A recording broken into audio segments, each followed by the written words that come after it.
Welcome back, ladies and gentlemen, to your latest episode of Take Two Podcast, episode 204. And we promise we will never hit our balls at your neck. Brian, what is going on this morning? How are you? It just registered what you're talking about. I like that at first he was just like, "Oh, I'm sorry," but then afterwards he's like, "She should be all right. She should be Yeah, in it's the just hospital."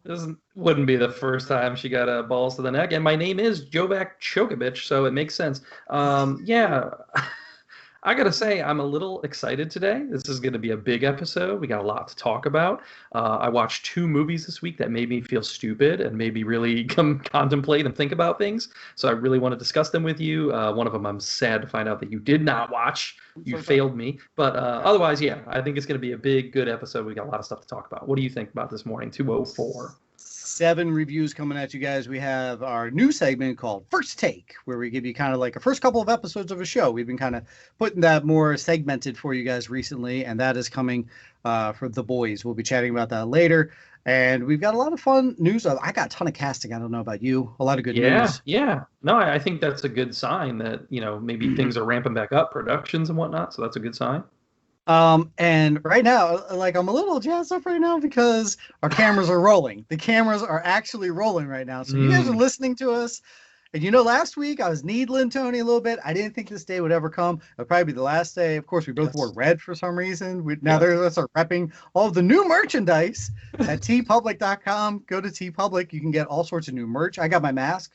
Did you get your mask? Yeah, I got my mask. Got my new shirt, got a travel mug, everything. So we're good to go. It all looks good. So big shout out to Alexander. Thank you for the logo again, and everything looks good. We even used the new Take-Two Spotlight logo that he hooked us up with because a brand new Spotlight was just dropped yesterday. That's Fincher 2 days ago. For you guys that are listening now on Tuesday, Dave Fincher is in your feeds right now. What synergy kind of we have with Fincher? And a lot of people already commented, like, I've got to listen to you guys' app because Fincher's one of my faves. Yeah, and a huge weekend to drop it too, because they gave us our first look photos at Mank. It's almost like we planned that, so that was nice that I was able to include one of those photos on the show art. That usually doesn't happen, so that was cool. Which threw me way off because I was counting. I figured you would just do all 10 of his movies, yeah, and then cards and like 2 TVs, and I was like, wait, 14 pictures, something's off here, what's not right? And then but you did include the Mank. So what we are talking about with the videos is I just glazed over is our YouTube channel. We do have that, folks. Our shows always get posted there. You'll be able to watch this one, maybe more, hopefully, fingers are crossed. You can literally see me cross my fingers right now, literally see it. And Tony's in denial. It's going to happen. But if that's an avenue you need to listen to us, we have a bunch of YouTube stuff. We'll have some quick reviews up. We actually might have some interviews in the works. Stay tuned to see that kind of stuff. Buddy, how you been? I'm all right. I got an unexpected night off of work yesterday, which was nice. So I'm actually fresh out of bed as we're recording, and I got the bed head rocking, as you can see. So this is you're lucky that you're getting this today, and this probably won't happen. This is like, what is it, Haley's Comet or whatever? That you might get another one of these in 30 years or so. So great. You're gonna be like the cicadas every 17 years or something like that. Every once in a while I come out, I'm like, podcasts. All right, more podcasting you guys can check out. There is an episode of The Realm that just dropped last weekend. That's still in your feed. Jump on there. Rory actually has some news that he scooped us on and some good stuff he's reviewing there. His August episode of The Realm of Take Two is in there. We just mentioned Spotlight David Fincher. Patreon, folks, we wrapped up an animated series, a 4-part series all about the best animated movies ever of all time. We broke it into 4 parts. Join our Patreon today. You get all of those episodes plus 20 more EPs, only $1 a month, or you can go all the way up to $15 a month. Now, here's the kicker. We called the $15 a month level God status. I've been told by the people that have reached God status that we may have gone too high, because what if someone wants to go 20? What are they now called? Yeah, I don't know. We're gonna have to figure that out because I didn't think anybody would ever hit 15. So thank you again for the kindness of both of those men. And lastly, again, that merchandise, guys, we have brand new logos on there. All sorts of merch is there: shirts, hats, T-shirts, book bag stuff, back to school items. There's all sorts of good stuff you can get at tpublic.com. Take Two Podcast, and you will find all of our merch. Brother, you ready to rock? Yeah, this is weird. I was just looking at another friend of ours had shared like a link about the day in pop culture. Thought these were kind of fun. I just wanted to share these real quick. Did you know that the Pro Football Hall of Fame opened today, 1963? What state is that in? Ohio. There we go. ESPN also launched today in 1979. as well as Google was founded today in 1998. So Wow. kind of a Okay. big day, September 7th. I just thought those were kind of fun. Wanted to point those out real quick. Football and ESPN makes sense, like Labor Day weekend, kicking off Sure. the football season. That kind of makes sense. And just interesting about Google. Ironically, that Yeah. someone had to use Google to find that out. Yes. True. True. That is weird. All right, let's jump right into our poll results. Yeah, we got to get a drop for this. Oh, Right. yeah, the poll, baby. We got to figure out something with this. But yeah, this week I just asked. It was kind of a big, busy week. Well, let me show you my notes since we got video. Look at all these. Hello. Whoa. Whoa. That's a Whoa. lot of stuff to talk about. So yeah, this weekend, busy weekend, a lot of stuff out there to watch. So, and one thing, I don't know if you've noticed, I've been kind of tweaking it week to week, depending on where I share it and maybe adding some more options and whatnot. So, Yeah. Twitter only lets me give 4 options, so that always kind of hampers me. So, just wanted to know what you guys were watching this weekend with everything available, and I threw out the options of Tenet, returning to the theaters for the first time possibly. Are you going to stay home and watch The Boys season 2 on Amazon? And I'm thinking of ending things on Netflix or Mulan on the Disney Plus with the premium access. So no surprise. Actually, I don't know. I was a little surprised. Boys rolled the day with 52% of our vote on Twitter. Tenet coming in second place, then thinking of ending things, then Mulan. So maybe a little surprise there. I didn't know that Boys was going to be so commanding with their lead, and maybe that just shows some people still aren't ready to get back out to the theater because I thought at first it would be a lot of Tenet more than anything. Yeah, it's probably just got that going to the theater factor has probably got to rank high. Thinking of ending things. You and I we're desperate to watch it. I don't know if it speaks to everybody's A genre. little more niche, yeah. Sure. So and then folks maybe not getting able, state of Maryland, we didn't even open up theaters until it's probably too late to order tickets. I'm surprised still though that the boys got over 50% of the vote. Yeah, That seems a little yeah. high. Well, Wow. and I think a lot of people maybe slept on that show at first, and I know some people personally who've just recently caught up on it, knowing that the second season was coming. So maybe it's going to be one of those shows that's a little bit late getting going, and the first season was a little more under the radar, but now it's going to be a big, huge hit. And then over on the Facebook page, like I said, on the universe, I added in some other options as well. The boys still won over there with nine of the votes. Mulan had the next most votes, Tenet.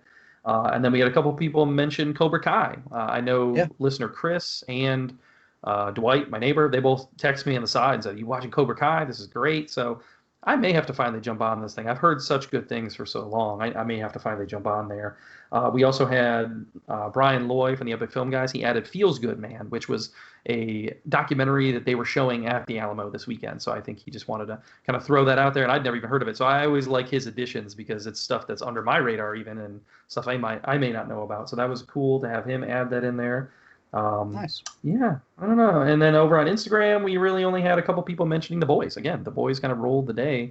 So yeah, that was it. That was the fun weekend poll. Oh, we also had somebody on Twitter. I'm sorry, Paul, new commenter on Twitter, said that he was finally going to go check out New Mutants. And we're still waiting on Hey. that review, Paul. He never got back to us. We were hoping he'd give us his thoughts, and he hasn't yet. But That's maybe right. he got out and enjoyed the New Mutants. Yeah. I hope it doesn't take him as long to give us his thoughts as it did for that movie to get released into theaters. Yeah, we'll hear it in 2023, his review. Cobra Kai. Both of us have admitted we should be jumping onto that. I did see on Netflix, it was under the Netflix Originals section.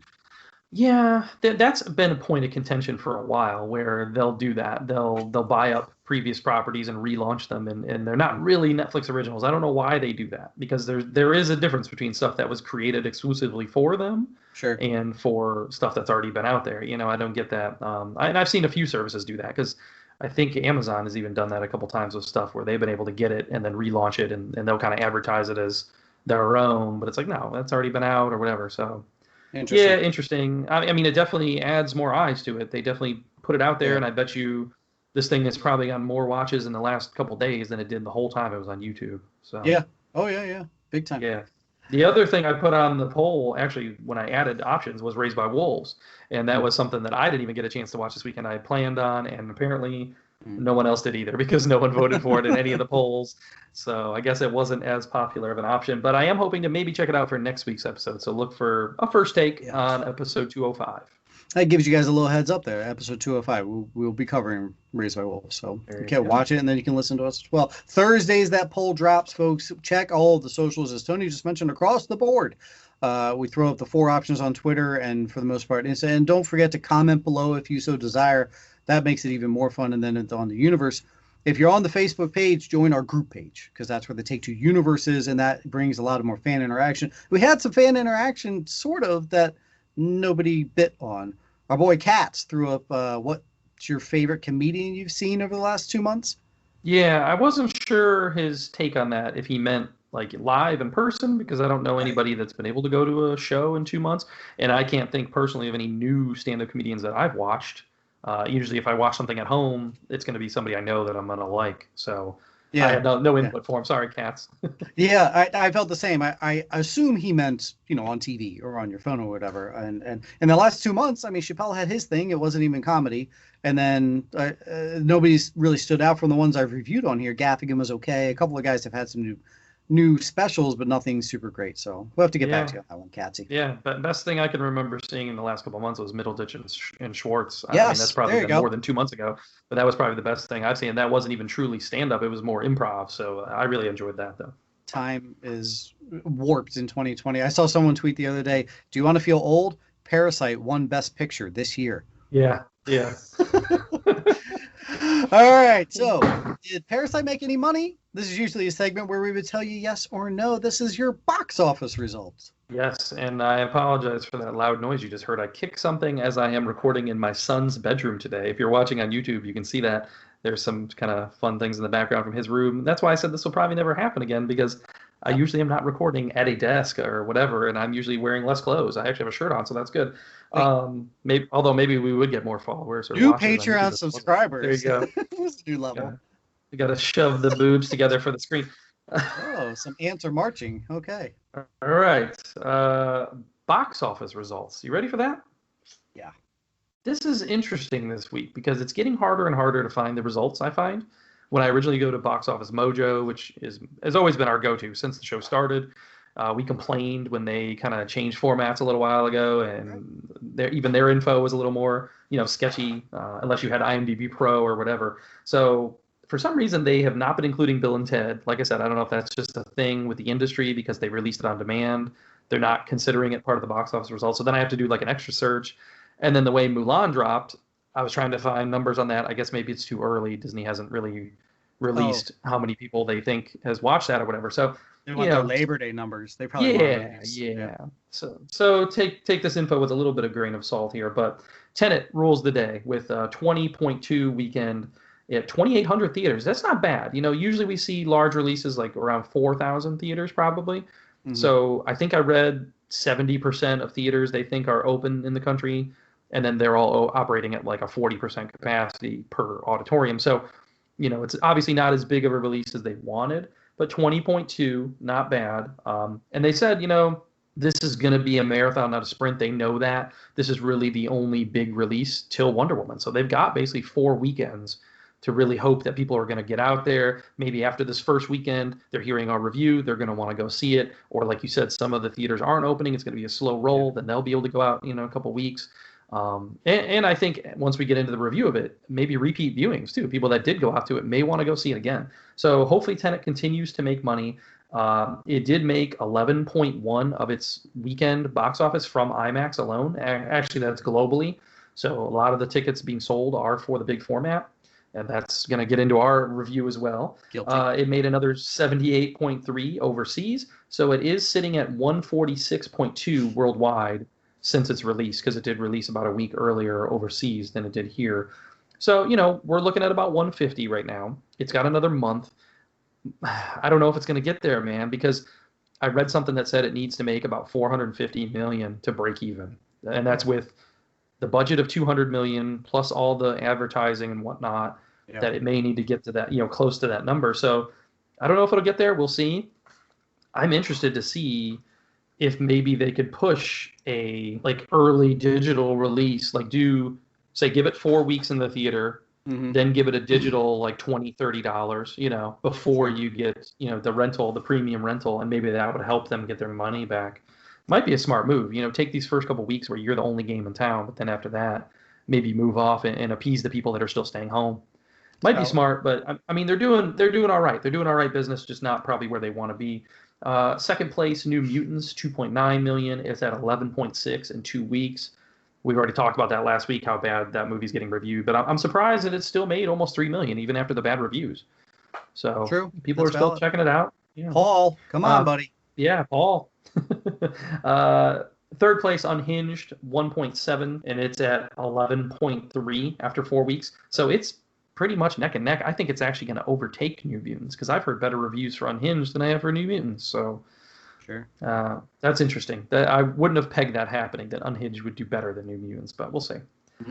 And then this is where it gets tricky. So I'm putting Bill and Ted in fourth place because from what I read, it made over 600,000 in its second weekend. So it would technically fall into fourth place here. But like I said, there's sketchy numbers online as to what you believe and what they're telling people and what they aren't. So for some reason, this one is being kept under the radar. They're estimating a 765 for the whole weekend, but 610 for the Friday to Sunday. That means they're going to be at 2.26 in 11 days. Not a great number. I mean, it only costs $25 million, but you got to remember the VOD rollout. So $20 to $25 per person that watched it at home. And I know a lot of people were talking about it last weekend, so a lot of people did pay that and watch it at home. So, but they haven't let those numbers out as to exactly how much they've made from it. So, who knows? Otherwise, we had same holdovers as last week. Personal History of David Copperfield made another 360,000. And SpongeBob still killing it, 350K in 300 theaters. So it's made 3.3 million in 4 weeks. I still don't understand why not roll it out a little bit here in the theaters. Sure. I know originally that decision was made, but once theaters started reopening and stuff, backtrack it, let it out, and let some people go see it if they want. I don't know. That's interesting. Yeah. And especially not even making it a PVOD or anything here until next year. That's really weird. So. The last thing I wanted to talk about with box office was Mulan. Mulan ended up getting a 5.9 overseas and international markets. It's only in, I think, 9 markets right now. It will be getting its China release this week. So that's going to be the big number to watch is this weekend upcoming, how it does in China. Because they're in the same situation as Tenet, really. I mean, it's a $200 million budget movie. Right. They're going to need to make, close to $500 million probably to cancel out whatever they lost. And we talked about Disney doing their rollout. I'm sure they're not happy about that info getting out about December, and sure. People are going to wait for December, but I ponied it up, and we're going to talk about that review in a few minutes as well. So with Unhinged passing New Mutants, would they be cutting them off, or? Yeah, I would guess New Mutants would just have to say they're sorry, right, to avoid the wrath of Fat Russell Crowe. All right, well, there you go, folks. There's your box office. I mean, listen, I'm happy the segment is back. I'm happy it's like a process. We're making money. But Tenet, they're not going to scrap. I wouldn't be surprised if Tenet next week made 20 again with the repeat viewers. Like, they just couple that 20 million back again. But you're still sitting at 40. And like you said, whatever. Even if they do that 2 more weeks in a row, you still haven't broken 100. And sure. 450. And the whole industry is in this boat. But for the movie that was supposed to be the savior of the summer and the big blockbuster and all this, and we're going to hold out because it must be seen in theaters, and we'll get to whether we agree with that or not. Massive loss financially. I mean, you're talking 450 worldwide. It's at 150. So if it continues to do 20 here and 70, 80 overseas, you're talking about another 100 every week.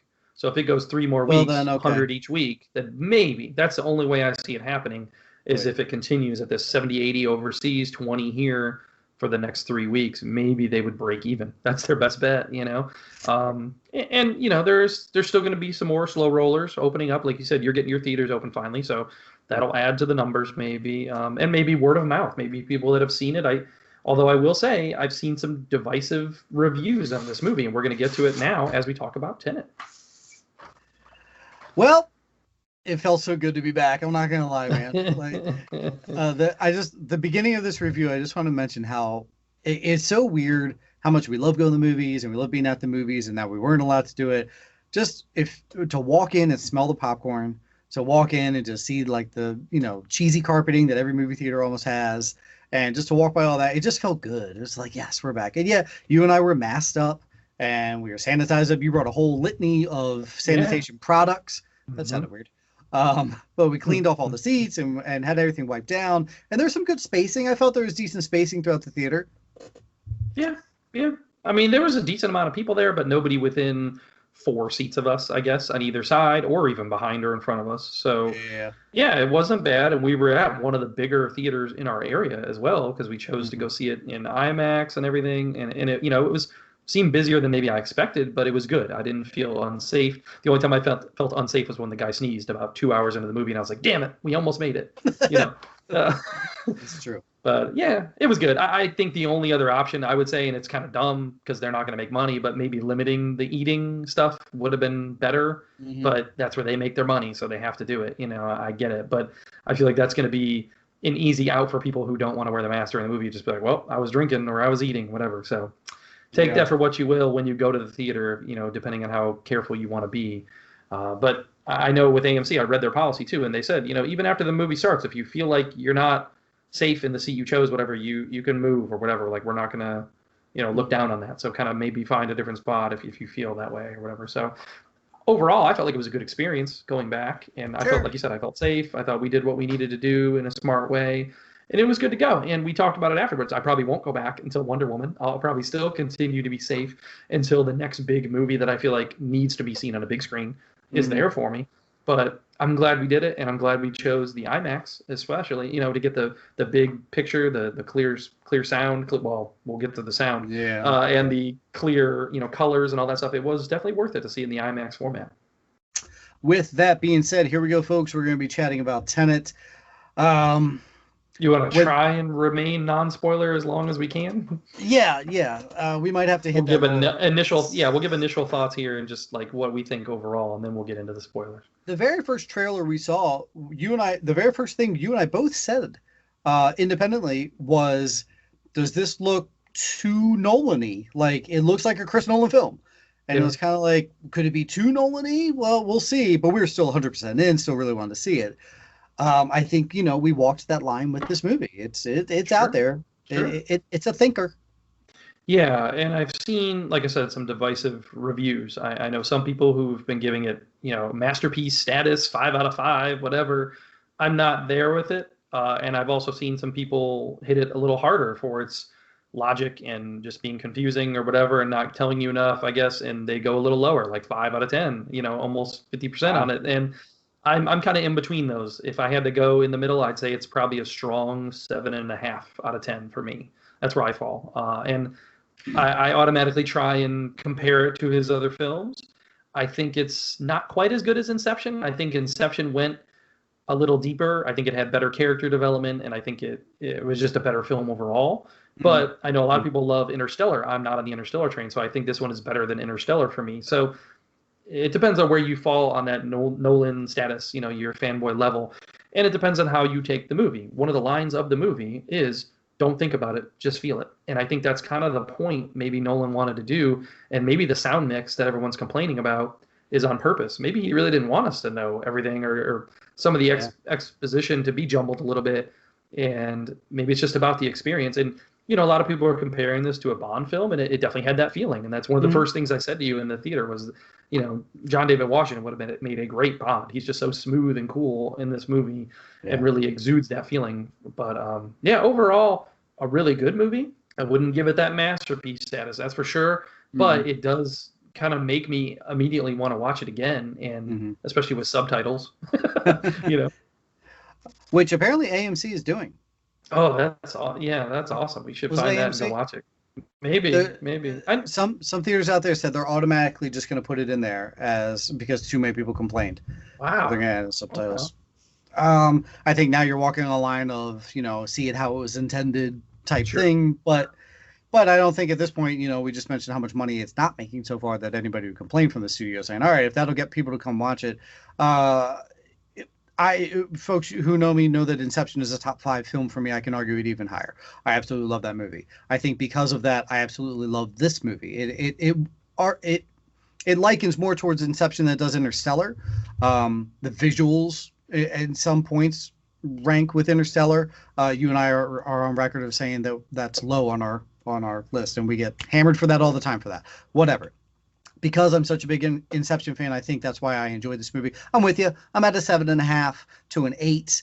I do feel viewing number 2 will then bump me to the 8, maybe the 8.5. When I first saw Inception, I think I was like at an 8.5, and then after viewing number 2, 3, 1,000, it bumped up.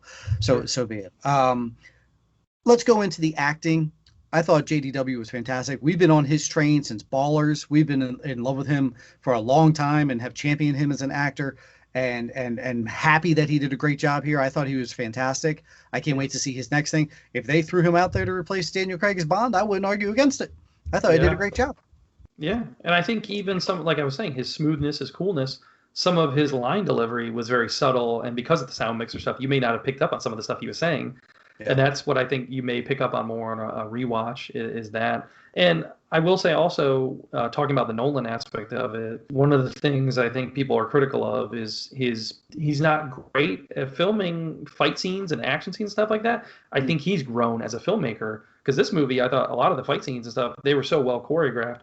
You had no choice but to make it a good fight scene. You had to, for your logic that you built into the film, it had to be planned out and it had to be a well choreographed scene. So some of the action in here was very well done in comparison to some of his other movies, as well as the practical effects. We talked about it before, crashing that plane.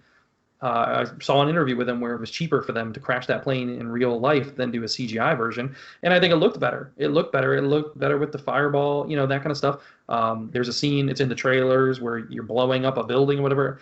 To me, I could tell that it was a model, but I mean, that's better to do that than to do CGI, in my opinion. So, and you're not going to blow up a real building multiple times or whatever. So, the way the movie is made and the way it needed to be made, doing that, relying on the practical effects and the choreographing of the scenes and the fight scenes and all that stuff, I think it worked really well. So I will give him huge props on that. And Van Hoytema is his cinematographer here. He worked with him on Interstellar and Dunkirk.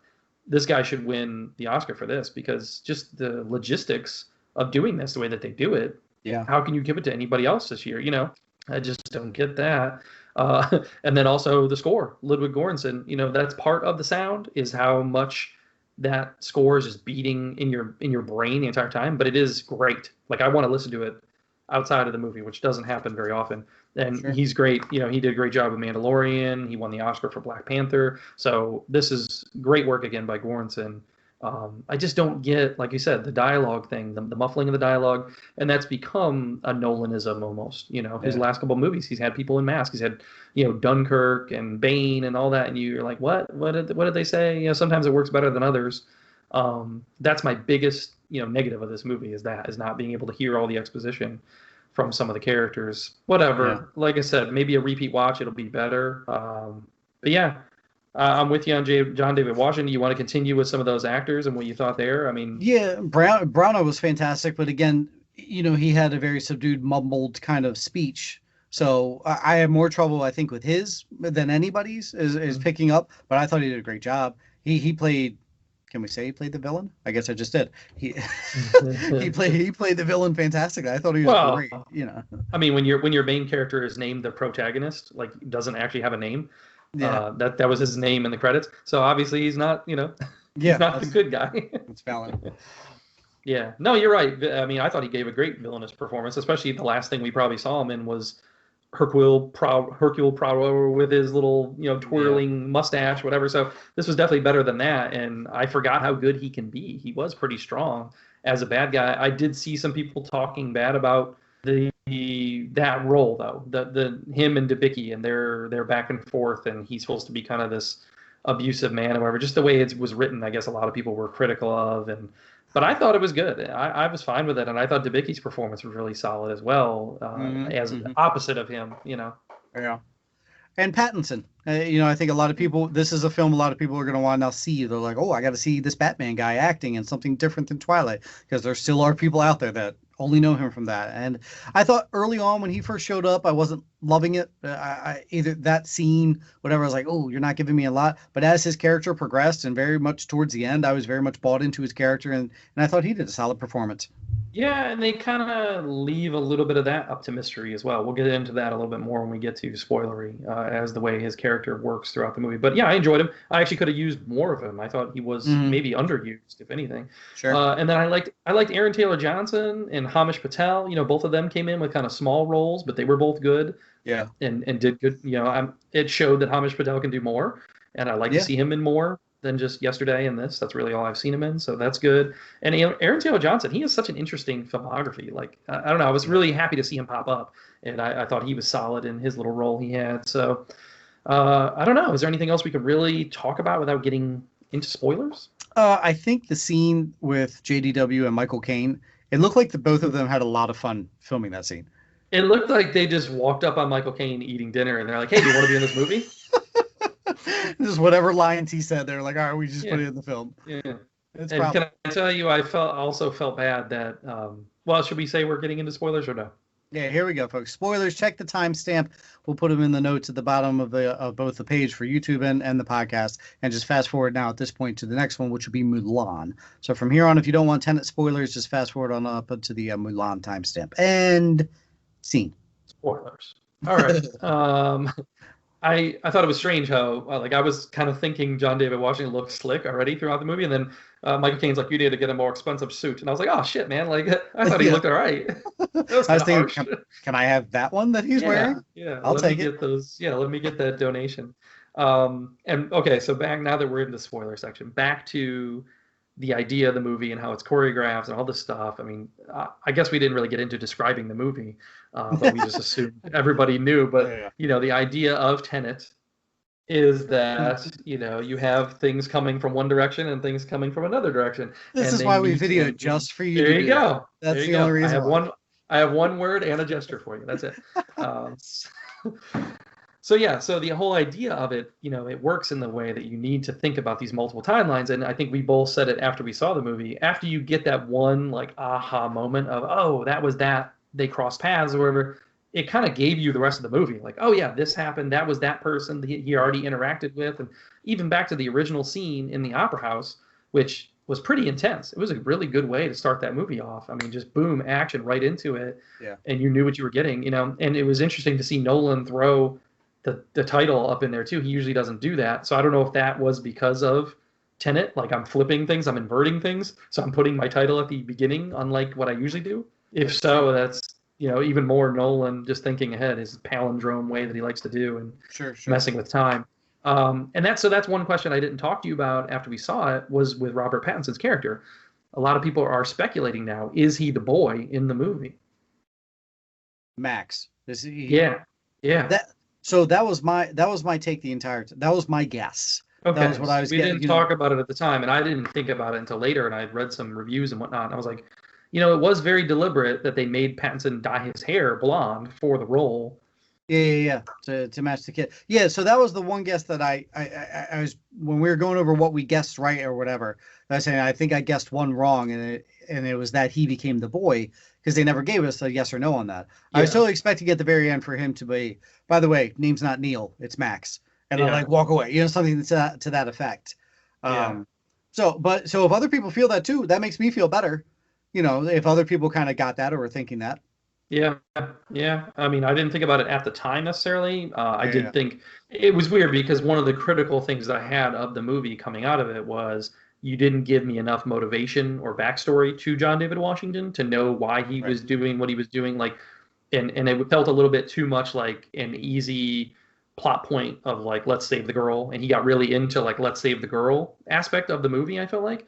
But if that's true with Pattinson, then that kind of makes more sense. You know what I mean? Right. So I feel like we're seeing almost like the middle chapter of a trilogy with this movie. Like you could have given me more up front, and then you could have given me more at the end. Because how cool would it be to see a scene with actually get Denzel Washington to play old John David Washington with the kid. That would be sweet. You know what I mean? Like, and just blow your mind and do something like that.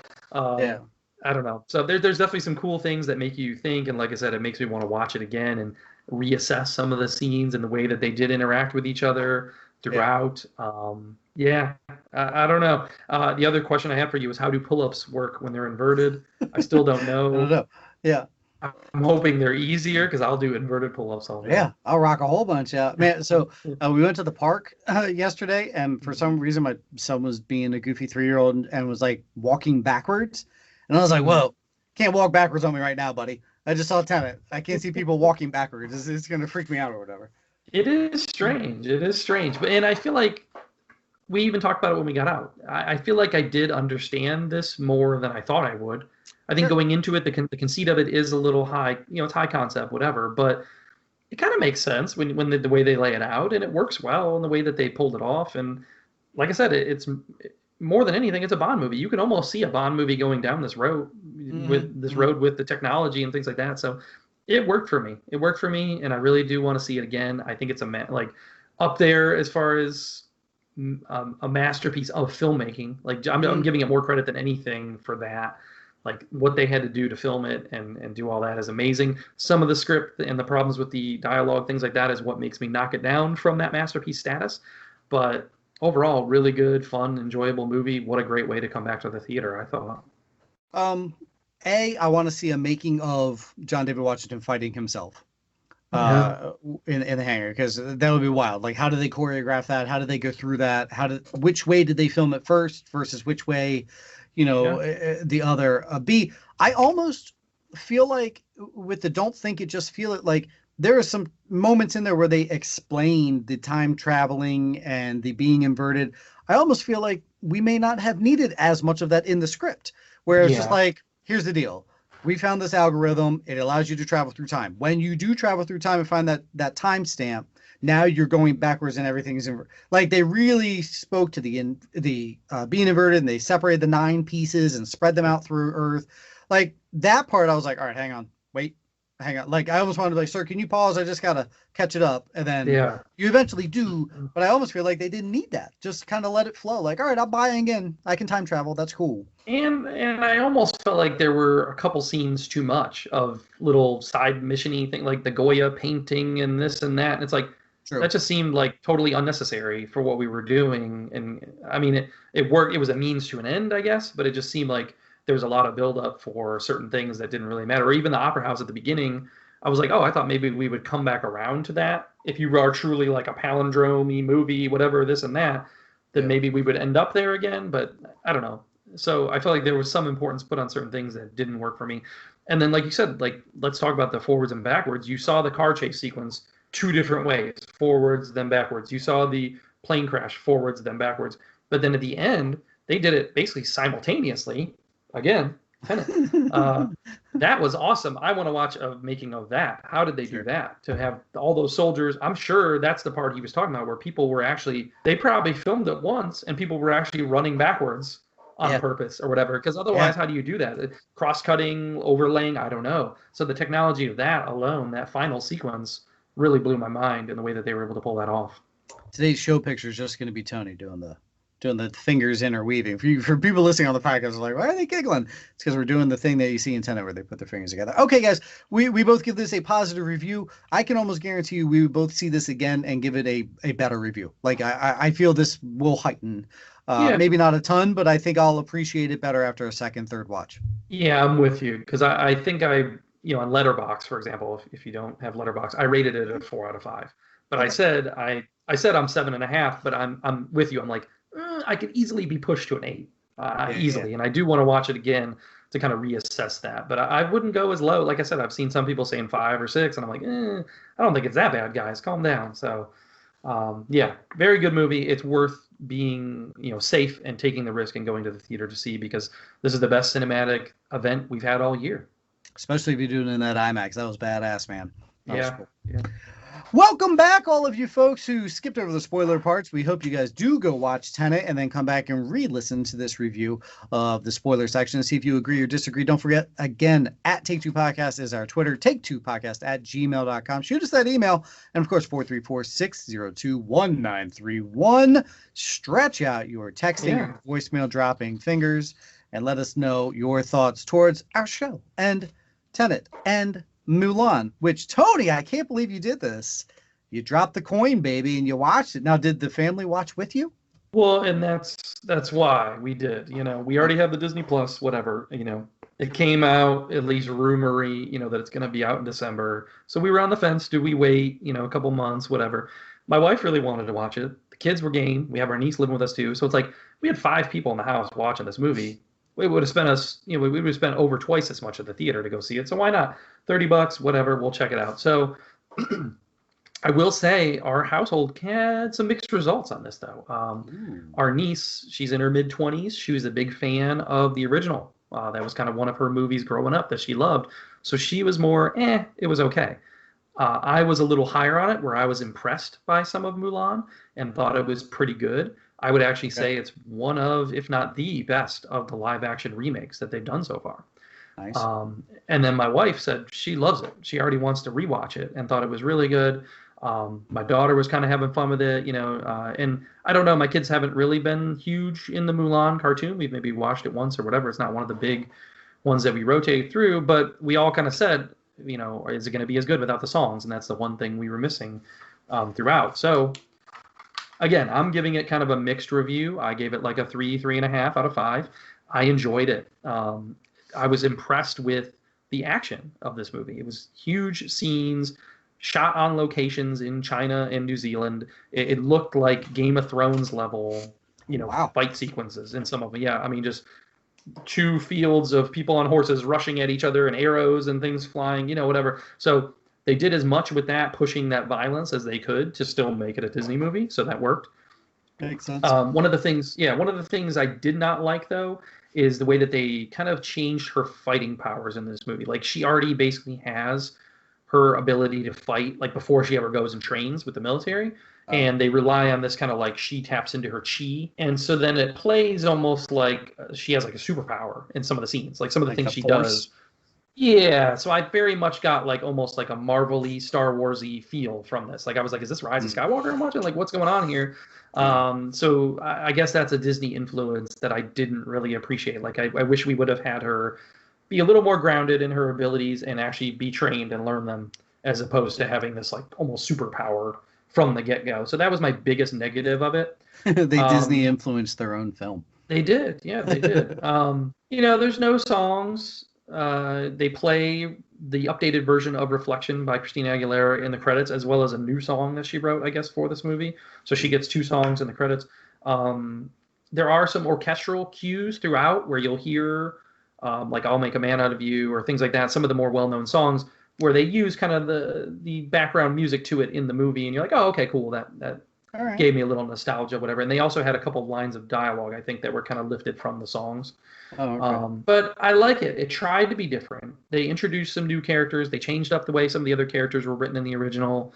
And I think all those changes worked for me. It was very much a girl empowerment kind of movie, They really downplayed the whole being assigned who I'm getting married to, like that whole thing with the matchmaker was a very small scene. I'd almost say just take that out of the movie completely. It was kind of unnecessary. Just get me the point of Mulan wants to, serve in the military for her family because her dad can't, and like that should be the movie. And then she trains and she fights and whatever. That worked. I didn't even need the matchmaker stuff, whatever. But I thought it was cool. And, my niece kept complaining that there was no Mushu and no songs. That's fine. If you want that, you already have that cartoon version. So I like the fact that they've done this with these live action movies and given it such a different twist. This is very different from the original. I'd say besides like Pete's Dragon I felt like did a really different version as well. This is probably the next best one that they've done such a good job changing it up. Little shout out to Donnie Yen is the kind of trainer, the military leader that works with her, and he kind of serves as like a father figure surrogate for her, which I thought was smart. They kind of changed that role up from the cartoon. The cartoon just kind of had like one guy that was her military leader as well as her love interest. And so they changed that up and they gave Donnie Yen the role of her military leader, who also kind of serves as like a mentor. And then she has another like soldier who's with her that kind of ends up being her semi-love interest in the movie, So I thought that was kind of a smart change. They also add in like a female character that's sort of a villain, and there were some really cool action scenes with her in there. That was something I don't remember from the cartoon version, so that was good. Spoiler, huge spoiler. If you don't want to listen or you're going to watch this, tune out now for about 30 seconds. But I was blown away by the fact that they brought in Ming-Na Wen. There was a Ming-Na Wen cameo in here. Oh, really? That was awesome. I was so happy to see her. She's the original voice of Mulan. So she has a cameo near the end of the movie. That was just sweet, little homage, there.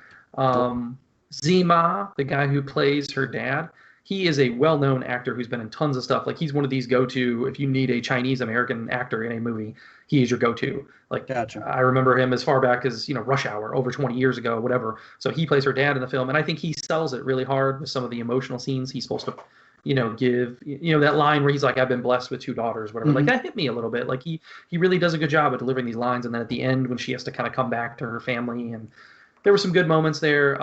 The biggest what the fuck moment of the movie, though, for me was Jet Li was in this movie as the Emperor. And if you wouldn't have told me that was Jet Li, I would have had no clue. Does not even look like Jet Li.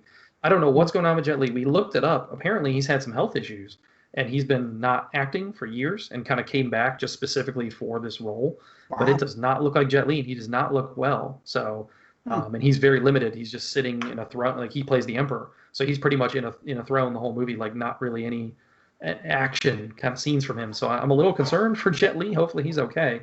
And that was weird. But otherwise, I thought it was good. I think this is one of those ones where everyone's reviews are going to be skewed by the price point, whether or not you're paying $30 for a solo watch, or if you're watching it with your whole family, that's going to make your review different. Sure. As well as the nostalgia level for the original. Like I said, my niece is so hardcore, loves the original, that kind of swayed her away from this one, I think. So you're gonna get some weird variances of reviews, but overall, I thought this was really good. Take the plunge, spend $30 on it, especially if you're watching it with multiple people or you have kids in your family. If you're a solo adult, wait and watch it for free. That's fine. You're not missing anything until you get it for them.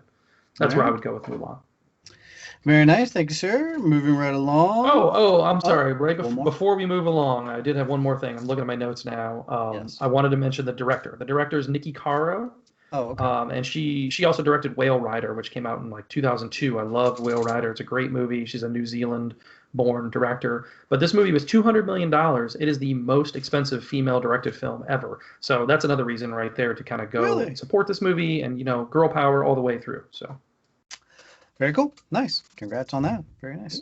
I'm glad that you had a positive review, though. I was a little worried, to be honest. I'll be checking it out in December.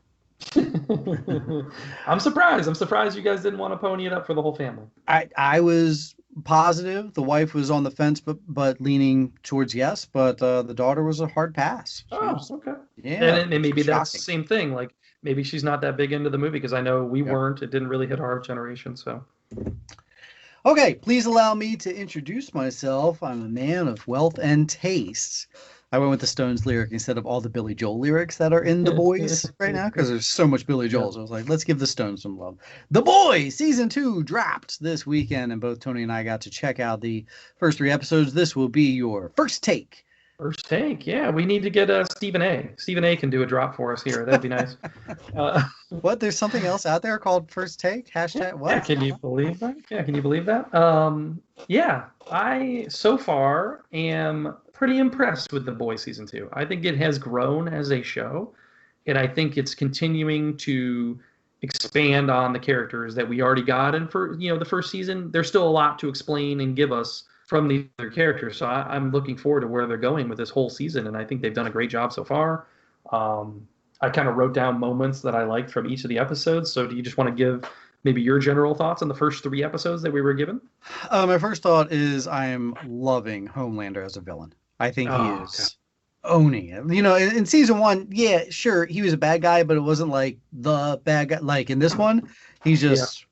And he's doing a phenomenal job with it. He's eating up the scenery in a good way, interacting with the family and the kid and the shit on top of the roof of the house. I was just like, he's fantastic. I'm loving him as a villain right now. I just continue what you were just saying there. The character arcs, I wasn't sure what we were going to be getting. I have yet to read these books, the graphic novels here. So I don't know where any of these characters are going, and I'm purposefully going to stay that way so I can see how they develop them. I wasn't sure, like, what more could we get out of Starlight? What more could we get out of the boyfriend? But we are getting more. We are getting some depth into some of these characters, especially like her interactions with Stormfront, who I wasn't sure from the trailers that I would be digging her character, but I am. I think she's pretty cool, and there's more to come from her. It seems like she's a little evil on the inside, Well, and that's what I was going to say. I think it was smart to give the first 3 episodes the way they did, because it already has a small arc for some of the characters in those 3 episodes. Stormfront getting introduced, and then to where we leave her at the end of the third episode. she grows immensely as a character, and it Yeah, also yeah. sets up kind of maybe some tension with her, like you said, with Homelander going forward. Yeah. Huey, the first episode, Huey is the man. He's the leader. There's no Butcher for the first episode, so it was interesting to see him step up and get that elevated role, and that was nice. And then also now in the next two episodes, they continue to have some kind of tension between them, Butcher and Huey. So that's going to Yeah. be interesting going forward. We got a lot of growth with the Deep, his character. Yeah. The first season he was pretty much shoved aside, and we didn't get a lot with him.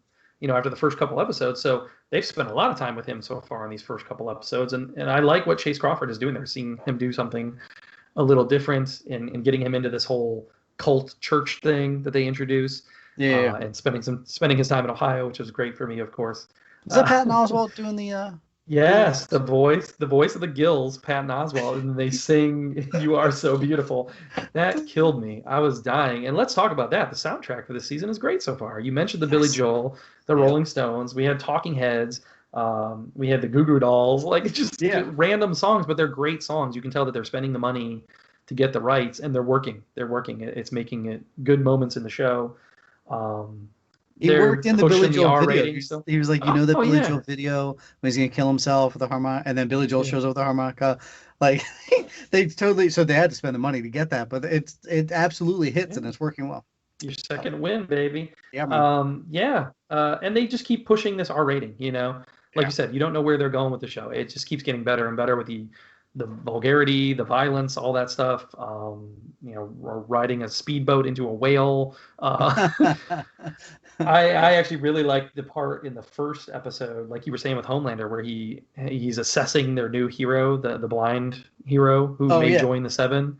That was great. Like, what a great moment for him as a character. And I don't know how this actor has gone under the radar so far. I hope to see him in a lot more after The Boys, because he is great. He is really the star of the show. And even Starlight. I was her Erin Moriarty, I think her name is. I think she has been great this season too, kind of being a double agent, playing both sides of the coin, and she does it. She does it well. She sells the cameras when she needs to, but then she's doing devious stuff behind the scenes, and I like that aspect of her. I will say my big negative is bringing back A-Train. I never liked A-Train's character, and I so far am not really happy with him being back in the fold. He's just to me. I don't really like his character. But. Yeah, I'm just hoping more develops with him. I like that you mentioned that Homelander, the actor, is the star of the show, since his name is Anthony Starr. Anthony Starr. Yeah. Exactly. Well done. Yeah, I was already in on this, and it has not disappointed. 3 episodes into this season 2, and I'm digging it even more than season 1. I'm actually mad at myself for not going back and just rewatching season 1 real quick before jumping in, but not. Yeah. When they gave you that little minute recap, I was like, oh man, I kind of do want to rewatch, and kind of forgot some of the stuff. Yeah. Well, we can't finish our review without mentioning Giancarlo Esposito. Huge, addition to the show. He's going to be great. Yeah. That was awesome. What else did I like? Ooh, the breast milk stuff. Are we gonna? The breast milk stuff gets me every time. Do you think he's gonna get the new Elizabeth Shue replacement to go down that same road for him, or what do you think? I guess so. What if we find out that the son still breastfeeds or something? Like it's a family trait. So are they just in a big compound? What the Seven? White? No. The white. So that's how they've kept them hidden. Is they live in and that's why the kid's never been outside the house and all that. Yeah. Gotcha. Yeah. I liked the opening. Here's some other notes I had. I like the opening with Black Noir because we didn't really get to see him much in the first season. He was great in that first opening scene. Yeah. I wrote down some little quotes here or there too. For an extra $1,000, you can chop my dick off. That should be the name of the episode right there. Yeah. I like the getting more of Kimiko and bringing in her brother. That was an interesting, revelation. Sure. I don't know if I need more of Maeve and going down her storyline as much. She's another character I'm kind of on. I don't necessarily love it.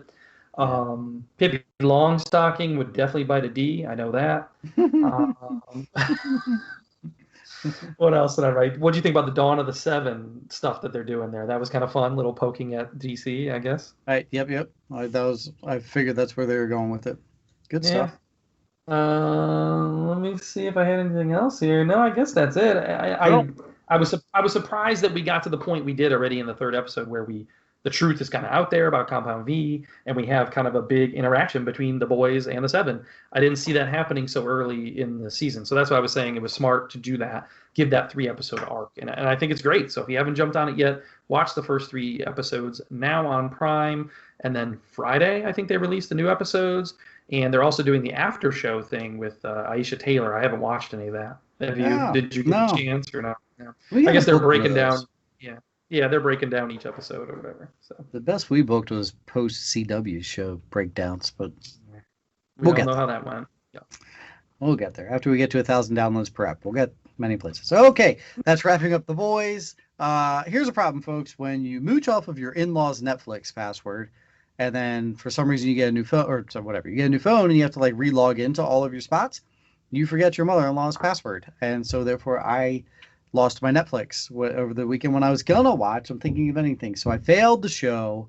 Luckily, Tony remembered my mother-in-law's password and he was able to watch it. Well, the password was your guy's anniversary, so you should have known that. That's on you that you forgot that. Yeah. Darn it. All right, so I did have a chance to watch the newest release from Netflix, and this is I'm Thinking of Ending Things. Now, I am a big fan of Charlie Kaufman. Charlie Kaufman is one of those directors, really more known for writing than anything, that makes you think. I love Being John Malkovich. I love Eternal Sunshine of the Spotless Mind. I love Adaptation. I think all those movies are brilliant in their own ways. However, I don't know, his directorial stuff hasn't really blown me away necessarily. He hasn't done much yet with the directorial angle, so I was kind of still, on the fence about this one. So the very premise of this movie is a girlfriend is going with her boyfriend to meet the parents and have dinner with them, and she, as the movie is starting, is kind of talking to herself and saying, I'm thinking of ending things. Like, she's already on the fence about their relationship, and maybe she shouldn't even be going to this dinner and doesn't want to be in this relationship anymore, whatever. That's the very premise of the movie, right?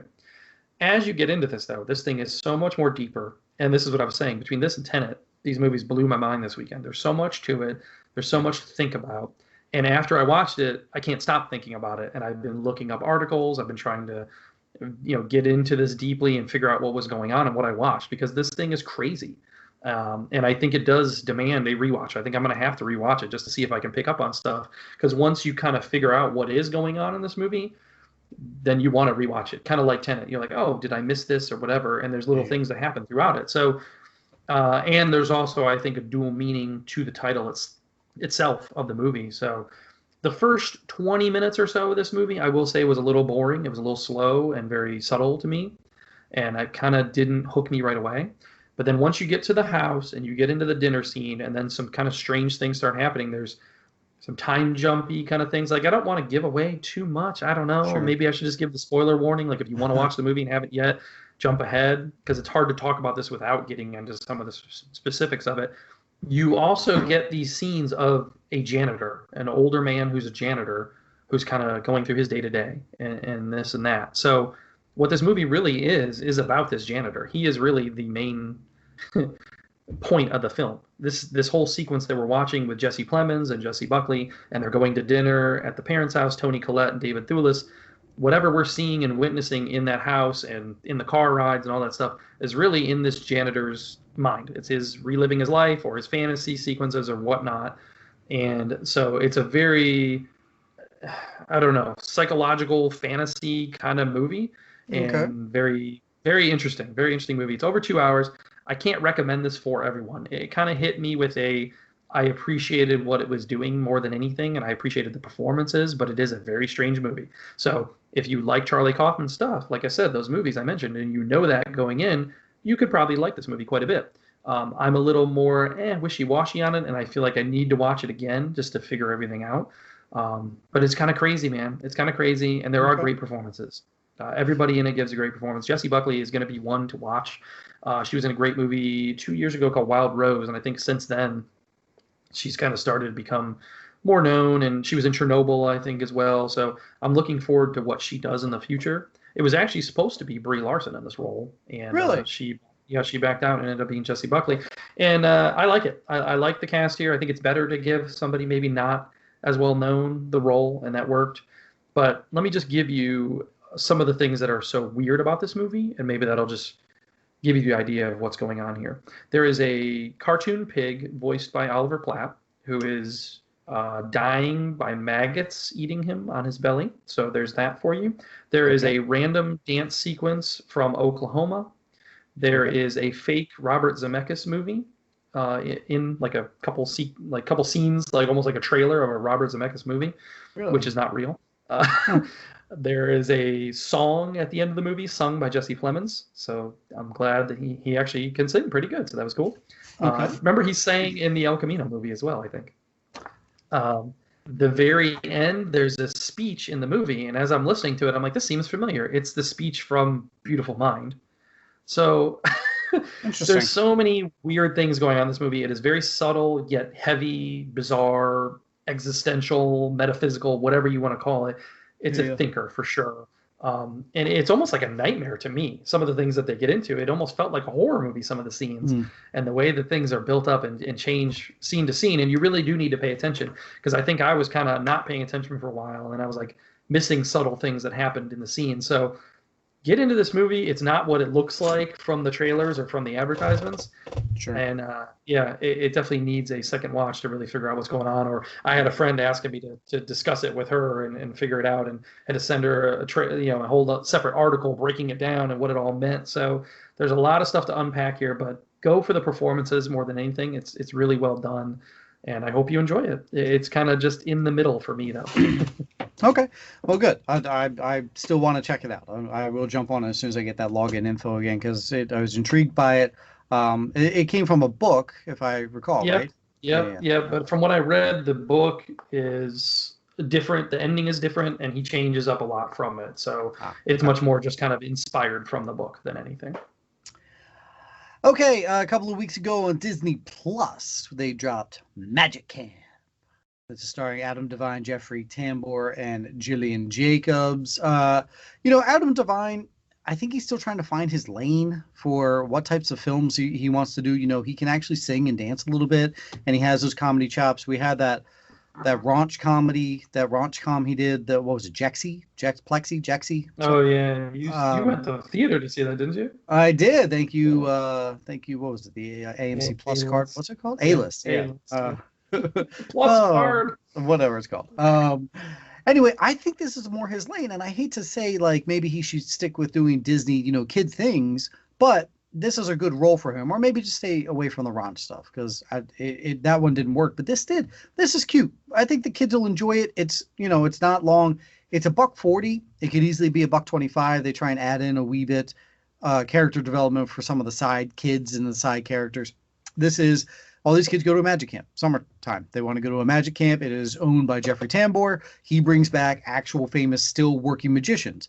Adam Devine and Gillian Jacobs, they play former partners, but she left him, and now she's the top act in Vegas. And so there's a little tension there, but they both come back to be camp counselors. And they each run their own bunk. And then there's a big competition at the end where kids compete against each other for top bunk, and then which kid is the top performer. That's it.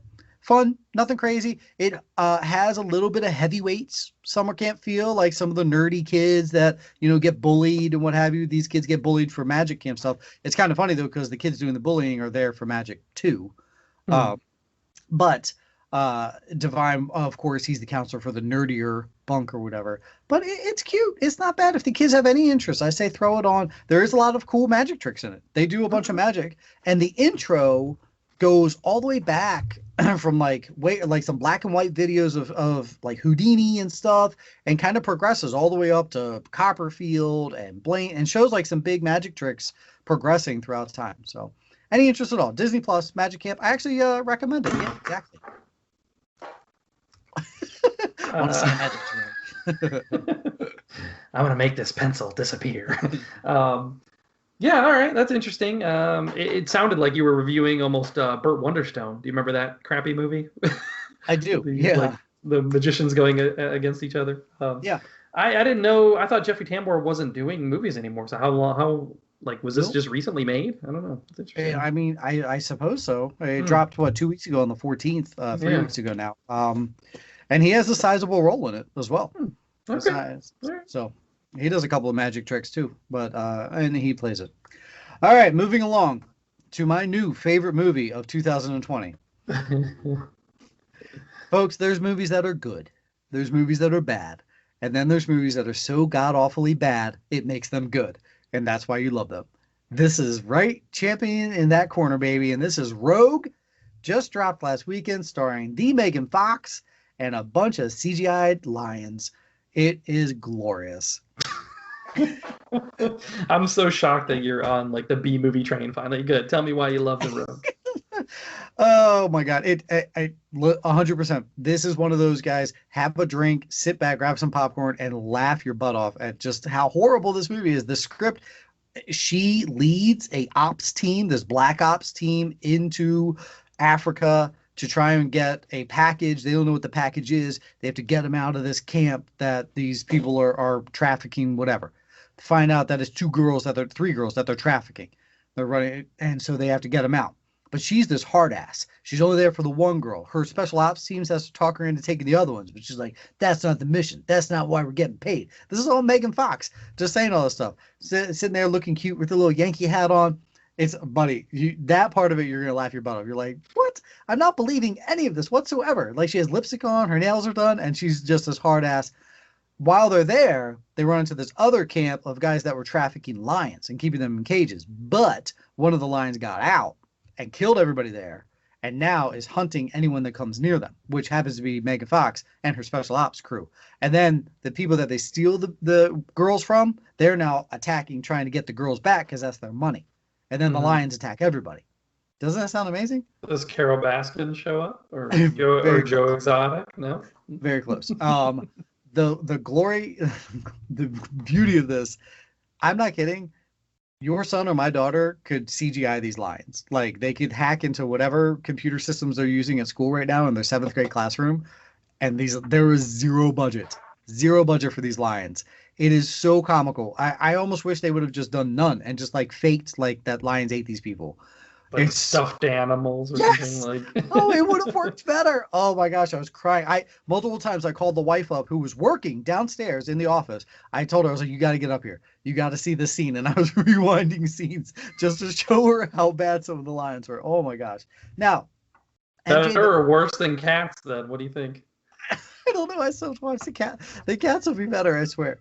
MJ Bassett writes and directs this. She's actually done some stuff. What was I was trying to think of what she did that was decent. She's done a bunch of TV work, but I think her big one was Death Watch. Oh, she did Death Watch. She's directed Power, Iron Fist. Like, I was thinking, oh, this has got to be someone's first thing. No, MJ Bassett has actually directed things, some big things. Her daughter is in the movie. Her daughter's been in 2 of the movies that she's written, and she helped write this as well. Getting her feet wet, I suppose, or whatever, and just kind of getting her daughter into it. Either way, if you want a good laugh, watch this movie. Otherwise, watch the trailer, and you'll see from the trailer how horribly great this movie actually is. Yeah. I was excited when I saw the trailer, but did you have to pay for this, or where was this available? No, it's on. Is it on Prime? Where did it? Yo, it is on Prime. It is on Prime. Disregard. It was worth it. Worth every dollar. Okay. I might wait for the free version, but I will check it out down the road. So, interesting that I watched this. My next door neighbor has a son and a daughter.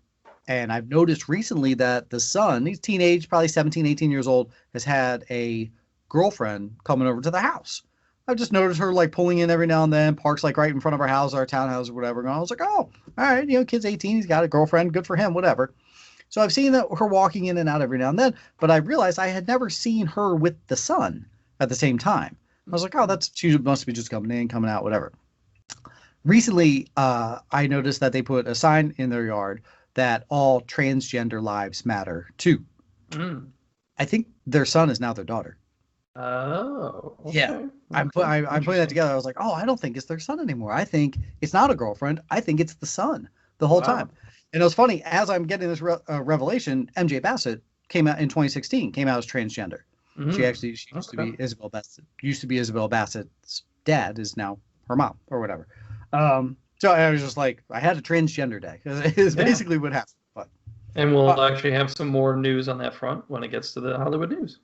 All right, last review, folks, and then we're done because I know we've given you an hour of reviews, and this one's going to be a quick one. I used to have a little thing for old Rachel Lee Cook way back in the day when we were a little bit younger. What was that? She's all that. No. She's all that. I was gonna say she's the girl. No, she's all that. There you go. Colonel Freddie Prinze, right? Mm-hmm. She and Damon Wayans Jr. are in Love Guaranteed. It just dropped this weekend at Netflix. This is your typical rom-commy. Damon Wayans. The premise of this is actually kind of funny. Damon Wayans is suing a dating site, online app, because it says you will get love guaranteed from their app, and that's the name of the app. And so he read the fine print. The fine print says if you go on 1,000 dates, we guarantee you will find love within your first 1,000 dates. So he goes on said 1,000 dates and does not find love, but he goes on all these dates to prove it. So now he wants to sue the company for a couple $1,000,000 because he did not find love. Well, guess what happens? He meets old Rachel Lee Cook and finds love. Maybe. Don't want to spoil it for you guys. That's it. That's my review. There's nothing else. Nothing else. Nothing about the performances. Nothing. I don't. This is now Rachel Lee Cook's lane. Is where she's at. I actually looked up because the wife watched it with. I was gonna say, what has she done recently? A ton of Hallmark stuff. Oh, okay. She's done some voiceover, a ton of Hallmark, and then now this one drops on Netflix. I will say this: Damon Wayans, we need him to act more and not just his slappy comedies that he does with his brothers. Yeah, he actually gave like a dramatic, a very subdued, dramatic, kind of smooth player type guy. He plays his character as a former ball player. They never mention what sport. But then he's just like kind of a chill dude. He's got a lot of money, whatever. I was like, we need to put him in something else where he has like just a regular dramatic role, because I think he did a good job. It's on Netflix. Okay. Watch it with the wife if you guys need like a rom-com. It's an hour and 28 minutes. So yeah. Okay, I'm gonna guess that we're one of the only podcasts out there reviewing this movie this weekend, because I never heard of it until you told me that. So, good job. We got an exclusive. Championship. For you podcast listeners, we're gonna take a quick break and be right back. For you YouTube watchers, sorry, no break. You just get to watch us sit here for like half a second and take a swig of water. Just more magic. Voila. All right, so socials at Take Two Podcast is your Twitter. Take2podcast@gmail.com is the email, and 434-602-1931. You can hit us up on the voicemail or the text line, and of course Facebook and Instagram. Follow those pages. Socials is where you will find every Saturday night our superhero secret cinema. If you paid attention to the synergy that we gave you guys for the weekend, it would have given you hints. If you didn't get it right away, but you listened to your David Fincher spotlight, we told you what the movie was. Yeah. The movie was, and go ahead. One of our favorites, the old Zodiac, one of the best Fincher films, and we got some good responses here. A lot of people had the correct answer. I think, was it Julio from the Contrarians that chimed in first on Instagram? Contrarian Prime, they definitely won. I don't know, is that his name, Julio? Yeah, Julio from the Contrarians. And then I know I put up the new kind of feature on the story where you can answer right in the story as well. I don't know if you saw that. I saw it, but I didn't get result. Did anybody respond? Yeah, so we got Bart and Will from Hey Down in Front, formerly of Hey Down in Front, but Bart and Will both answered there, and I think Katz also commented on the photo, maybe. So a lot of action there, got a lot of correct responses, as well as the Yet Another MCU podcast over on Twitter. They also got Zodiac correct. So yeah, it was a little easier this week, I guess. I hope so. That was good. Yeah. Okay. Yeah. Katz was excited. He said he's now 3 for 64. So yes, very good. Good job. Yeah. And I had a little side discussion with Julio where I think we both kind of went back and forth with him about Elias Cotis being in Zodiac, and he's like, I didn't remember Casey Jones being in Zodiac or whatever. And then so I sent him the picture, and I was like, yeah, the years have not been kind to old Casey Jones, because he had a nice full head of hair back in the day. Not now, not so much. I feel your pain, Casey. I feel the pain. I think he said he's getting him mixed up with, I think, Christopher Maloney.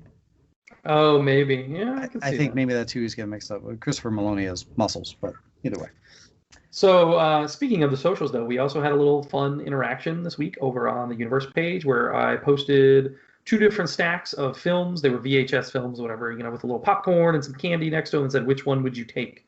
My only problem with this, I didn't notice until after I posted it, is that they have Iron Man and Captain America on VHS, like as part of the stacks, and that's weird to me because I don't think those exist as VHS movies. No. So that's the only thing that's weird to me. But I was interested to see some of the people's response. If you want to see the stack of movies and make your own decision, please visit the Take Two Universe page. But we got some good responses here. Dan Hill said, "Don't make me choose." We had a couple different people that answered, A to B, whichever side they wanted to. Chris from I Like to Like Things, he actually had a nice little breakdown where he did like a pros and cons of each list. I like that. He was very thorough with his choice. Sean Rhodes, coworker of ours, chose the peanut M&M side. That was all that mattered to him, not the movies. So that was interesting. No argument against that, Sean. Yeah, no, I said I also kind of was the same way. That was kind of more my tiebreaker, was going with which candy I liked more.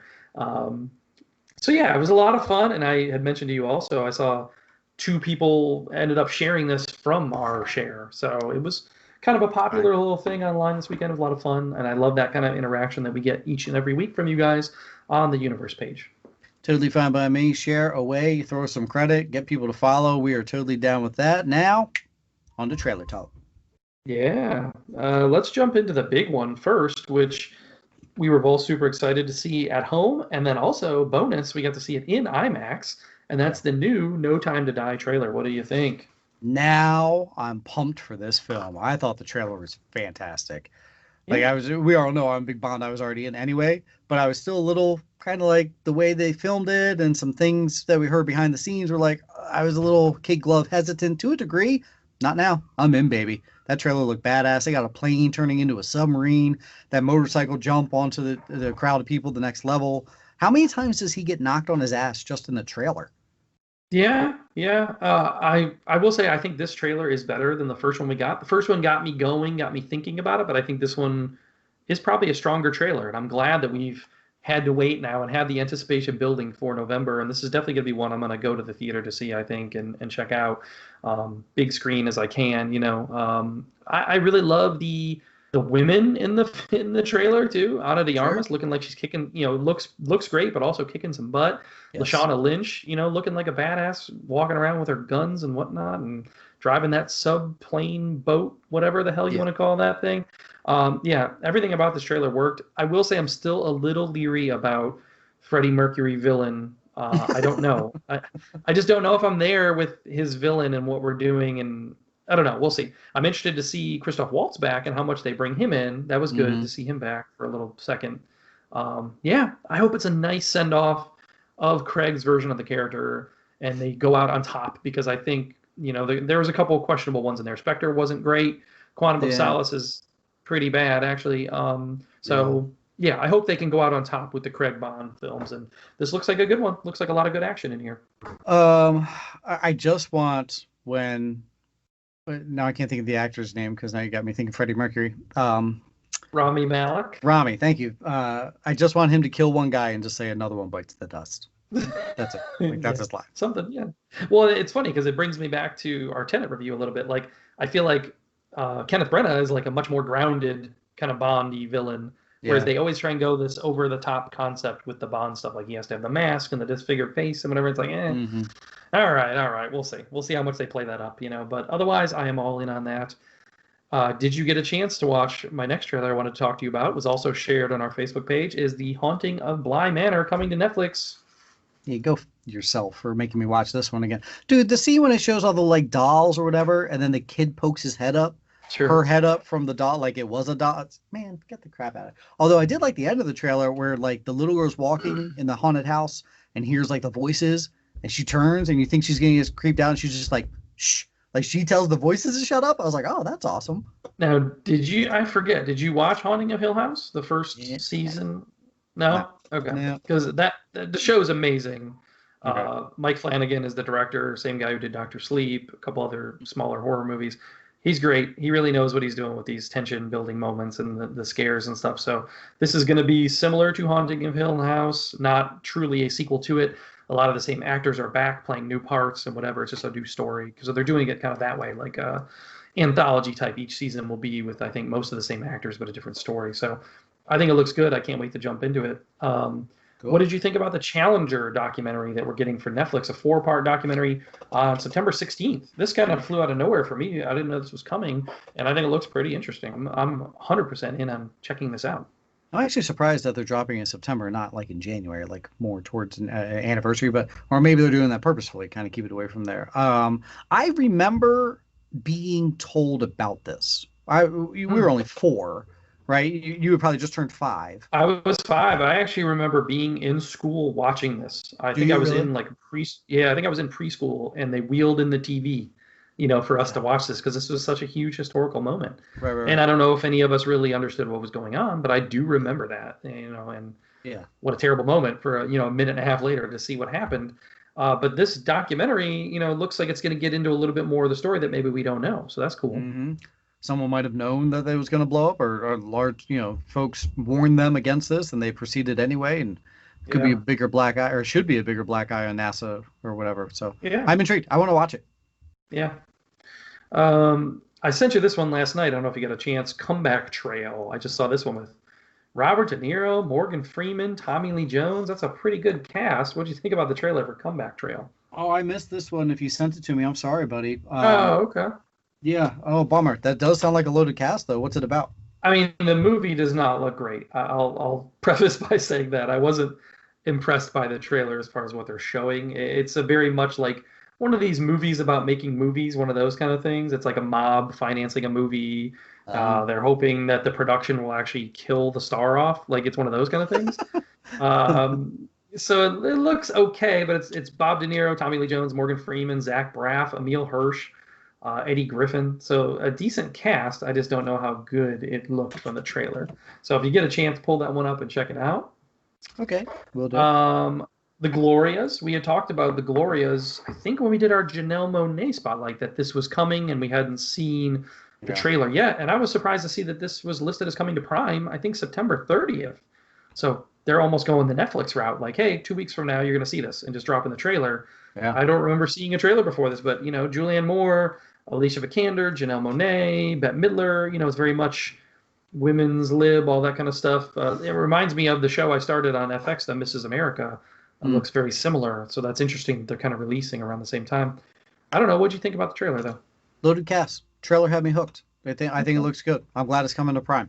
Yeah, I was going to say this wouldn't be something I'd go see in the theater necessarily, but on Sure. Prime, I might give it a shot, Yeah. And then lastly, I wanted you to check out Spontaneous, and this was the new trailer with Catherine Langford, based on a book, and this is coming to the theaters October 2nd, limited run, but then releasing on demand like a week later. So, yeah. What'd you think about this one? I think Langford looks better with the blonde hair.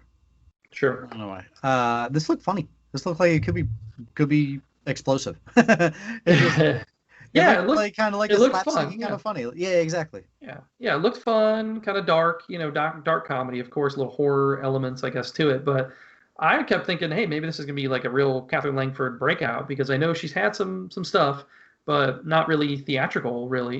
She was supposed to be Iron Man's daughter, whatever they got cut from the movie. She had her success on what was it? 13 What was that thing you guys watched? 13 Reasons, and then she was in the Cursed show that Roy reviewed on The Realm. So she's had some success, kind of more TV side than anything. So maybe this will be a nice breakout for her. She looks good in the role. Yeah. Totally agree. So I think I'm gonna check this one out. But that was, I think, it for the trailers. Unless you wanted to get into the other stuff we saw in the IMAX and talk about that a little bit. Well, how about the teaser trailer? Yes, that's right, for Dunk.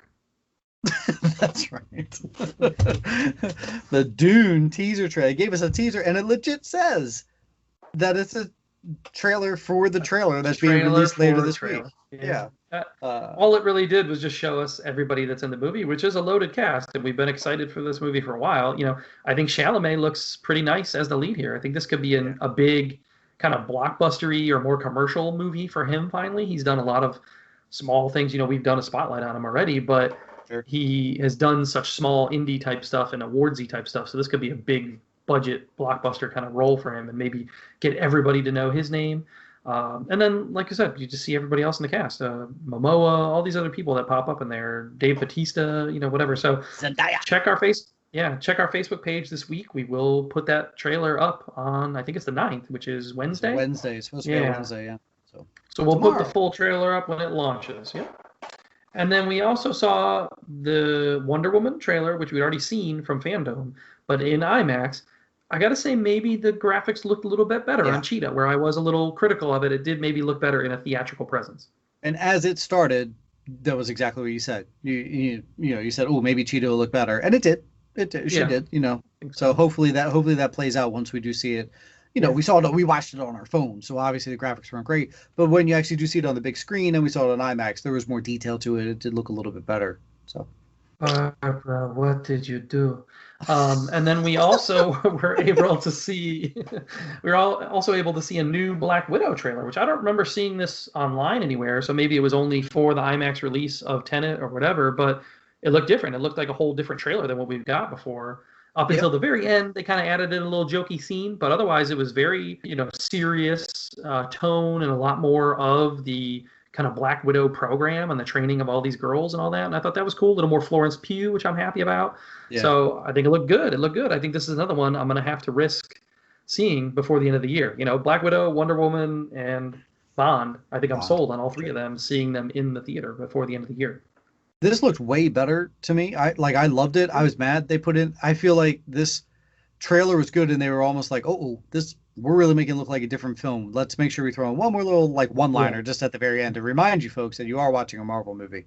But yeah, it's just dark. Her going back, why she goes back, why she hooks up with Pugh, with who? With Florence Pugh, who we also did a spotlight on. Yeah. But yeah, and folks, if you can see this trailer too, like the new one, I'm sure it's online at this point after the weekend, but it just tells you a different movie. So I'm more interested into this film. So we got two good trailers that amplified our wantings of seeing movies that we already wanted to see with Bond and Black Widow. Yeah, and it's one of those things where I usually, if I'm already sold in a movie, I don't like to see multiple trailers necessarily. But Hmm. Hmm. I'm glad I did with this one because I think it made me really want to see the movie in the theater more. Because I think I was a little more on the fence before this one. For Bond and for Dune, Patreon subscribers, you're going to get some fun episodes coming up here, including with both of those films. If you're not a Patreon subscriber, it's as low as literally $1 per month. There are 4 tier levels you can jump on there, all the way up to 10. If you want to hit that 15 God Squad status, you're allowed to hit that too. But as low as $1 a month, you're going to get all our previous episodes, all things we have coming up. We have multiple James Bond featured episodes coming out for our Patreon. We're going to do a specialty thing featuring with Dune, with the old one and the new one. So there's lots of good stuff coming out with topical things right now. Join our Patreon today.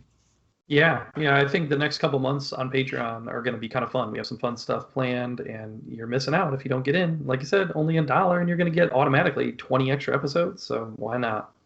I literally have to reach over here to grab a glass. So, folks, if you're watching, you're going to see me leave the screen. While I do that, Tony's going to give you our What's in the Glass. Yeah, what's in the glass, baby? So I kind of teased this already on our Instagram when we recorded the other night. We recorded, what was it? Our Fincher. I think our Fincher Spotlight. We recorded at night the other night, so I was drinking a little beer while we were doing it. And I teased the what's in the glass for today, and that is the Southern Tier Cold Brew Coffee Pumpkin. Now, since it is September, I'm allowing myself to get into the flavors of the fall, the pumpkin stuff, whatever. So this was my first one that I went at. I've never had this one before. I've had the regular Southern Tier Pumpkin before, and I do enjoy it. It's a very good beer as far as pumpkin beers go. But when I saw that they did a variant with the cold brew coffee, I was sold. So if it is what you think it is, it's a pumpkin beer, but with that little bit of cold brew coffee kind of taste to it. They brew it with the coffee in there to give it that extra burst. I really liked it a lot. I love the mixture of coffee and pumpkin together. I always get pumpkin lattes and things like that during this fall season. I am a basic white You're a bitch. basic So, man. yes. So I was very pumped to find this one. It's 8.6%. If you can find it, give it a shot, especially if you are a fan of the pumpkin beers in the fall.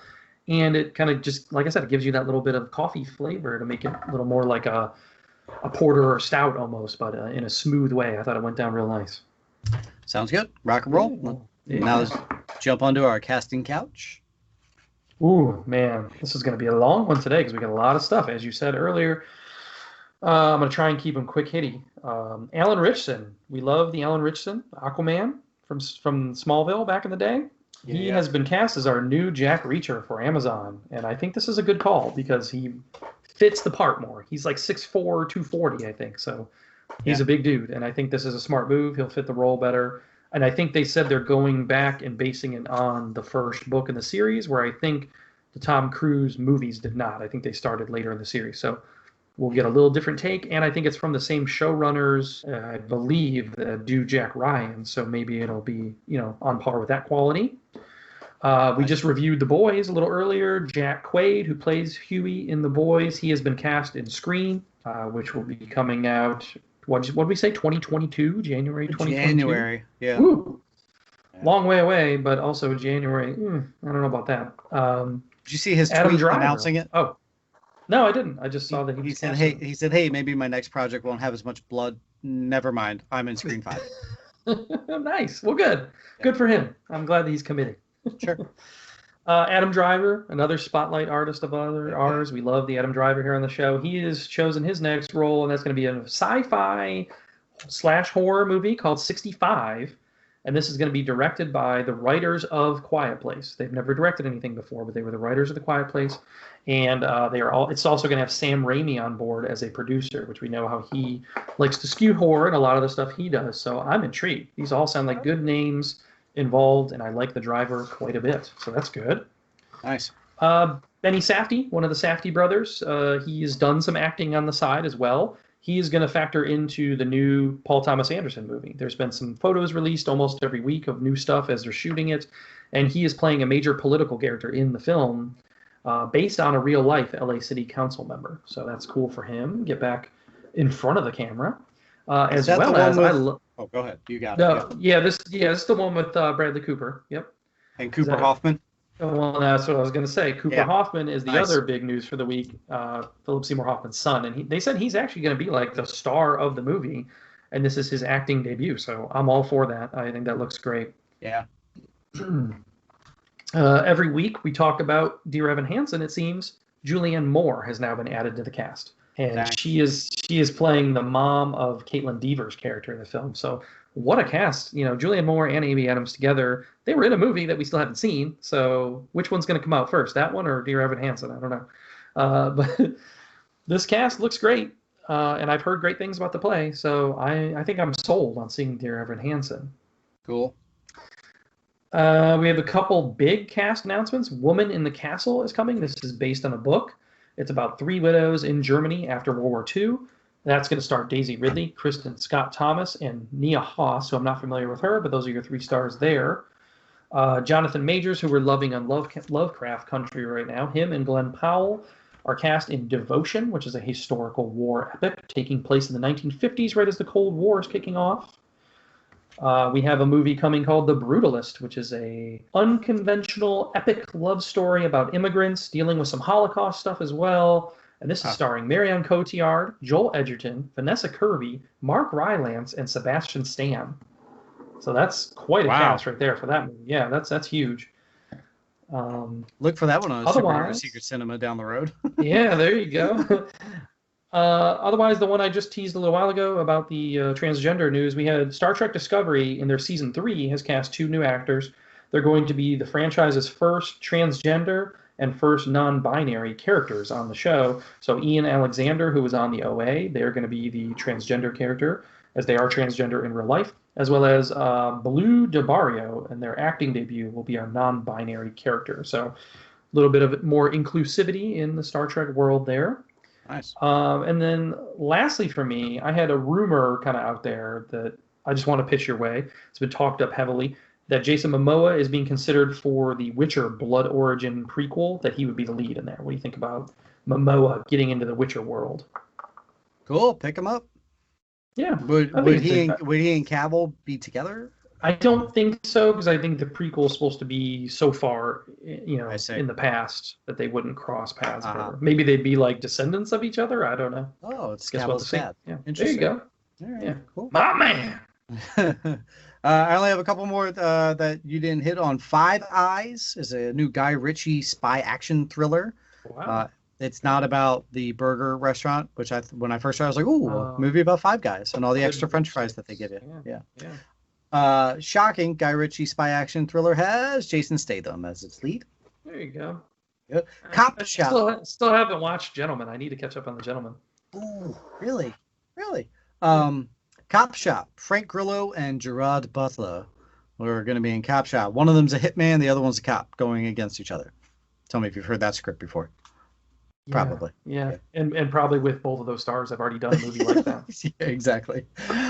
Gina Rodriguez has been booked as a series regular for season 2 of 911 Lone Star. I don't know anybody that watches that. And heavy rumors, Jeff Goldblum mentioned that he's been chatting with Taika Waititi to do another film with him. Yeah, And I saw that. He said it's a secret project, right? yeah, but for most folks, pretty sure that Taika Waititi's next film is Star Wars related. So could we be getting Jeff Goldblum in a Star Wars film? That could be cool. Hey, I'd be all for it. Or maybe even The Mandalorian, because he was back for Mandalorian. I'm guessing. I don't know. Maybe I just hope he's sitting somewhere with his shirt open and his leg up, Yes. And that's all it is. That's what I want. Can we?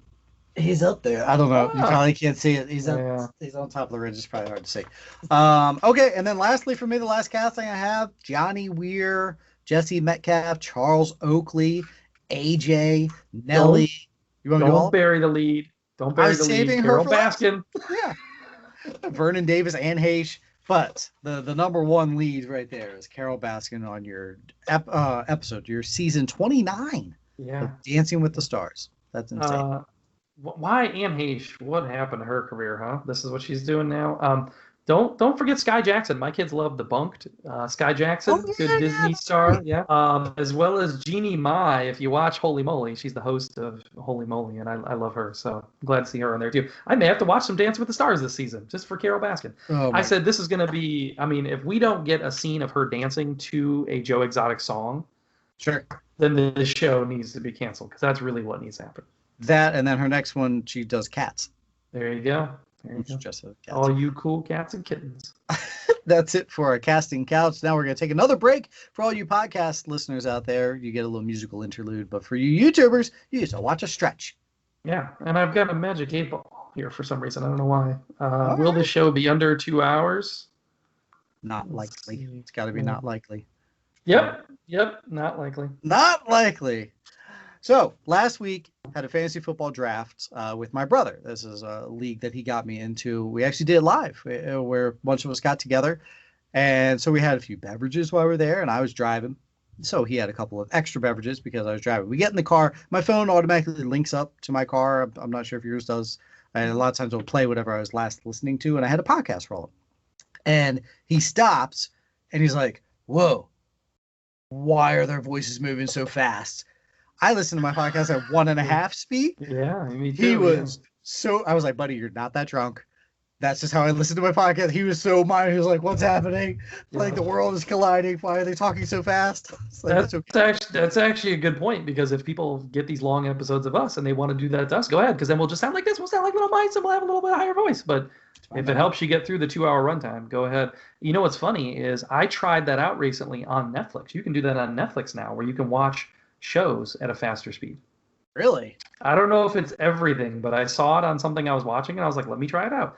And you got to watch it. I went up to like the 1.5 and the dialogue's definitely faster, whatever. So it depends on what you're watching as to where it works, I think. But I'm intrigued the fact that Netflix has allowed that to happen or some of the filmmakers and stuff have allowed that to happen. Here we go. Hollywood news. All right, we have a lot this week to get through. I feel like I'm going to kick it off with the Mulan controversy. I don't know if you saw this. No. There's been a lot of calls to boycott the film because of the star, Liu Yifei, I guess is how you say her name, Liu Yifei. She actually came out in support of the Hong Kong police during the protests over there, and people were not happy about that because they were suppressing protesters and using excessive force against them. So her support for that, I guess, has made some people now try to call to boycott the film. So we'll see how that affects the bottom line of Mulan in some of these countries. But yeah, interesting that was in the news. I thought maybe that would have been, I remember that being a story before, and that was like maybe pushing the movie back would help that.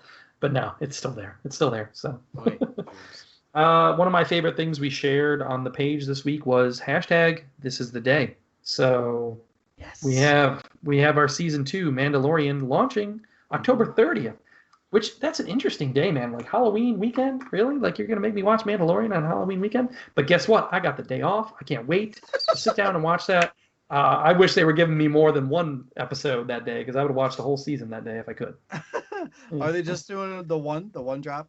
That's what they did last season. Yeah. I'm assuming, one a week. So And I hope that they do the whole documentary thing again. If you guys haven't watched that, that was really Yes. good, looking at the making of. So I hope they do that again as well. So Um, being 6 weeks away, not even, that means we should get a trailer soon. Soon, yeah. And we were talking about doing a rewatch. We might have to do a rewatch beforehand. So Yeah. all right, useless news of the week. We're getting a Pretty Little Liars reboot. All right. Didn't that show just end?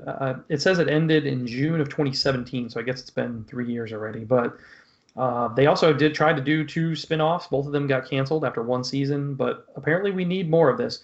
It was on 7 seasons at Freeform, based on a book series. They did say that the Riverdale showrunners are taking this over, and it's going to focus on new characters and new stories from the book series that haven't been told yet. So I guess if you're a fan of this stuff, maybe. I don't know where it's going. If that means it's going to be a CW thing maybe instead of Freeform. I don't know. But kind of seems like useless news to me. 2 big cast reunitings going on this week.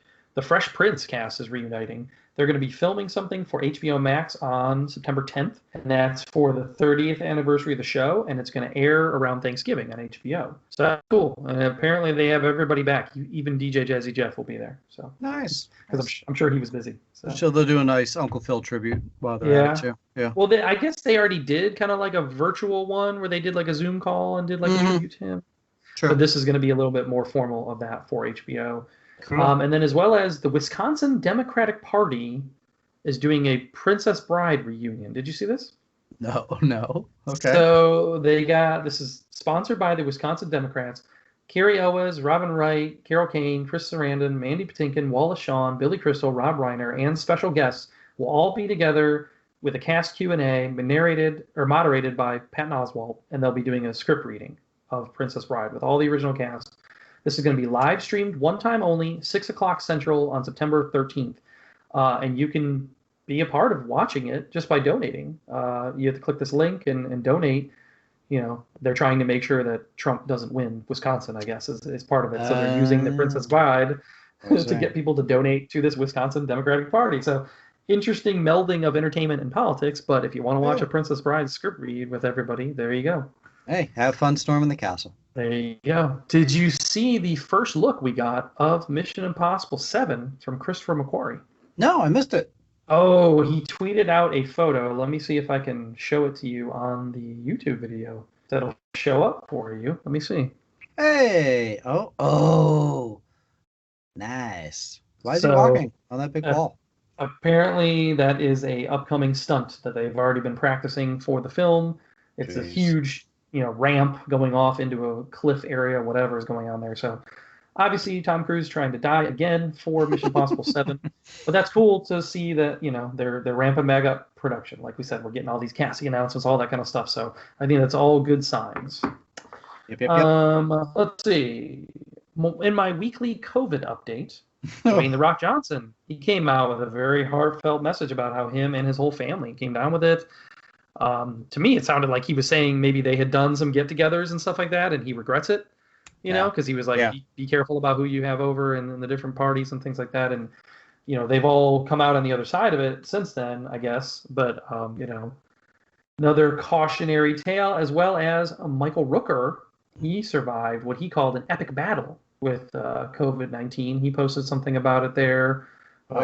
Just saying how hard it was. So, I mean, it's real, people. It's real. It's affecting people. I'm glad that some of these celebrities are coming out and talking about it just to, give a little more credence to the stories, People that think it's not real? Huh? What? Did you see how The Rock, how they figured out that they had COVID? No. Is this a joke, I'm guessing? His family couldn't smell what he was cooking. There you go. He'll be here all week, folks. Thanks. All right, go ahead. I've been talking a lot. What other news do you have? You sent me that The Godfather 3 is getting re-released with an alternate ending and kind of some reshoots. Okay. Now I'm intrigued, since you've never seen the OG. Maybe you should just not watch that. And hopefully this is better. And you can then just be like, oh, greatest trilogy of all time. What were you guys talking about? Yeah, I'm on the fence about that. And that's the reason I sent it to you, because we had already planned for a Patreon episode this is the 30th anniversary this year of that film, and we were going to do a first watch, rewatch with you already seeing the movie, me not, and then Yeah. reviewing it. Yeah, I'm intrigued as to whether I should watch it or wait for this version. I don't think I'd go to the theater to see this though, so it may have to be a few months down the road until I see Yeah. the movie. So With you. maybe I'll just watch the original and then compare the two and see. I don't know. Sure. Mia Djokovic is coming back for Resident Evil, the show. That's pretty cool. She's playing the same character. I've never watched any of that stuff, but I know that's a big deal for some folk. Yeah. What else she got going on? Yeah, that's valid. 42 is being re-released into theaters, which in all of our Chadwick Boseman talks over the last week or so with a lot of folks, many people have not seen the movie 42, and you really need to. Yeah, that's weird. And we talked about last week too. Get On Up, I think, is even more underseen. Yes. I was looking at it. I don't know if I saw Marshall. I know you saw it, I think, and reviewed it for the theaters. show. Yeah. I don't think I've ever seen Marshall, actually. I looked at it and I was like, I thought I saw this, but I don't think I did. So I'm going to have to try and track that down and rewatch. Cool. Let's throw that back into the theaters. Whoopi Goldberg came out and dropped a not controversial, but a little. I think she just worded it. She could have worded her tweet better, but she threw Wakanda out. Thing? Yeah, she wants a Wakanda park. Wakanda. She said, we don't need no more Frozen parks. Yeah. Give us another Wakanda. And she spelled Wakanda wrong. Like, did someone just Whoopi, pump the brakes? Like, the Frozen comment wasn't needed in the first place because everyone's going to agree with the Wakanda one, and then you spell Wakanda wrong. Like, what the heck, lady? And then there isn't even like a Frozen park. I don't get what she was even saying. So it just seemed like ignorance of what was really going on. Yeah, but I'm all for it. Put in a Wakanda park, find a little spot. That'd be great. Well, and before we move on from that, since we're already talking about Boseman here for a minute, I wanted to kind of chat about. We got more information this week about what went on with him. Yeah. So I had a couple different stories about that. Did you see that his personal trainer and agent knew what was going on? And they said really that more than anything, it was just him deciding. His mom inspired him not to have people fuss over him, and that's why he wanted to keep it such a quiet story. So there were people that knew. And Clark Peters came out. He said that he regretted judging him on the set of Defy Bloods because he had people around him all the time, like in between takes. Somebody would be massaging his neck, massaging his feet, things like this. And he's like, man, that Black Panther went through his head. Like he thought the guy was like a real prima donna, but didn't know what he was struggling with, So he kind of regrets that, and now that we know what happened. And also the personal trainer and agent, they both said they got the feeling from him that he just wanted to push it, thought maybe he would still beat it, but wanted to make sure that he was using his time to make art that would affect people more than anything. And that's really why, you see the choice of his projects, and it makes sense when you think about that. The Black Panther producer, Nate Moore, one of the producers, sent out his final text that he got from Boseman, and it was all about making arrangements for a Make-A-Wish kid, That was the last things on his mind before he died, was thinking about things like that, as well as Josh Gad. Josh Gad sent out a thing that was all about like a positive message that Boseman had texted him, whatever, So it makes you sad to think about it, but it also makes this guy just seem that much more like a hero. And there's a big push online for him to get a statue in his hometown, and there was some footage online of that whole funeral thing that they did down there for him. So I love that he's getting the respect he's due. He's a great actor, and he will be missed. We'll talk just a little bit more about him in the Marvel Minute section going forward. Two more things for me as we wrap things up. Anna Faris is out for season 8 of Mom. Apparently, she's just not going to be there. They'll address the character leaving somehow when they write it into the show. Did not know that we were up to 8 seasons of that show. I didn't either, and that's interesting. I wonder if it's kind of like you've seen some players, like some sports players and stuff, saying, I'm not going to go back yet. I don't feel safe. I wonder if it's something like that, because production was supposed to start next week on the show. So it was very abrupt that she just left. That is interesting. Yeah. And then the last thing I have, and I'm very much looking forward to this, is Amy Poehler is her directorial debut for a documentary all about Lucy and Desi and their marriage. Lucille Ball and Desi Arnaz, kind of going through like their whole marriage meeting and then their working relationship and what have you, and all their comedy. And Poehler's directing. Cool. I'm actually surprised that that's never gotten like a theatrical, dramatization of her story. And maybe we will still down the line. So yeah.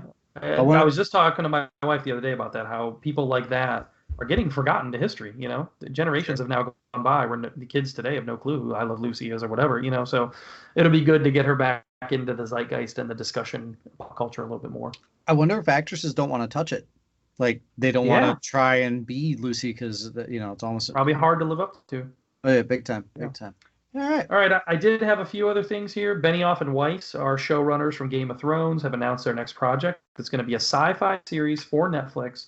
They're adapting a alien invasion epic trilogy novel series called The Three-Body Problem.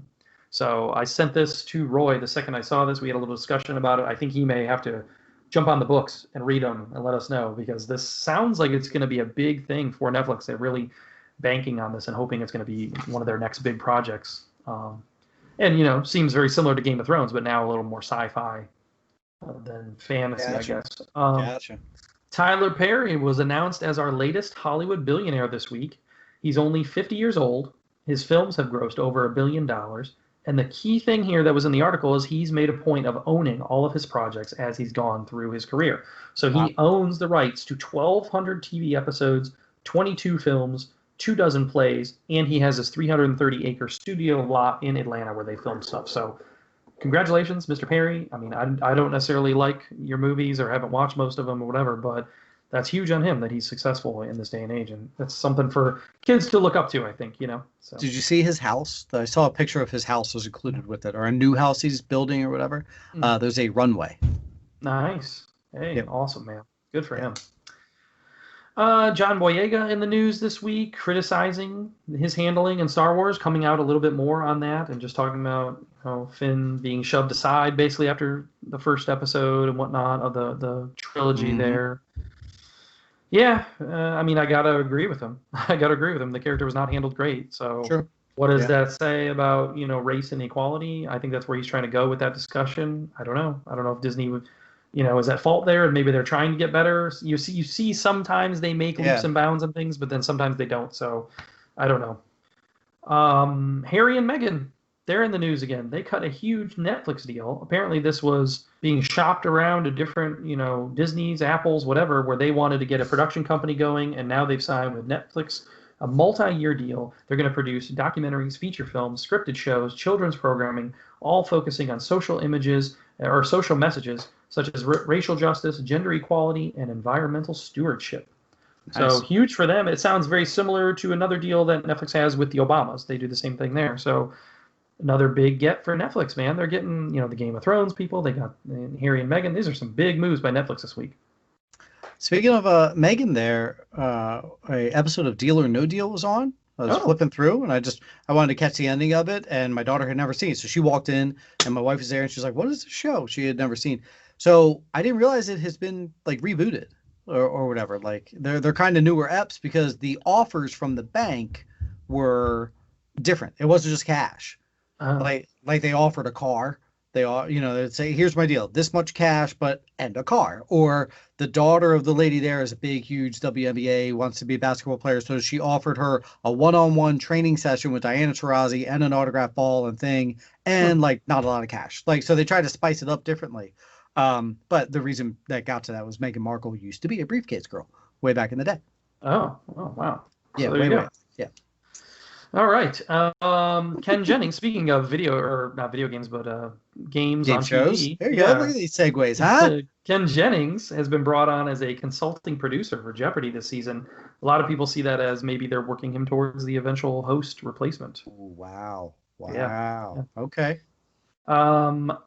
Troop Beverly Hills is getting a sequel. Not really much else known at this point besides that, but it has been announced that we're getting a sequel to Troop Beverly Hills.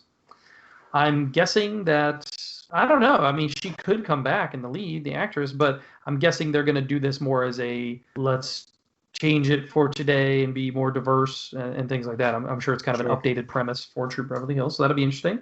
Okay. The directors of Project Power over at Netflix are getting another project called Nemesis, and this is for WB.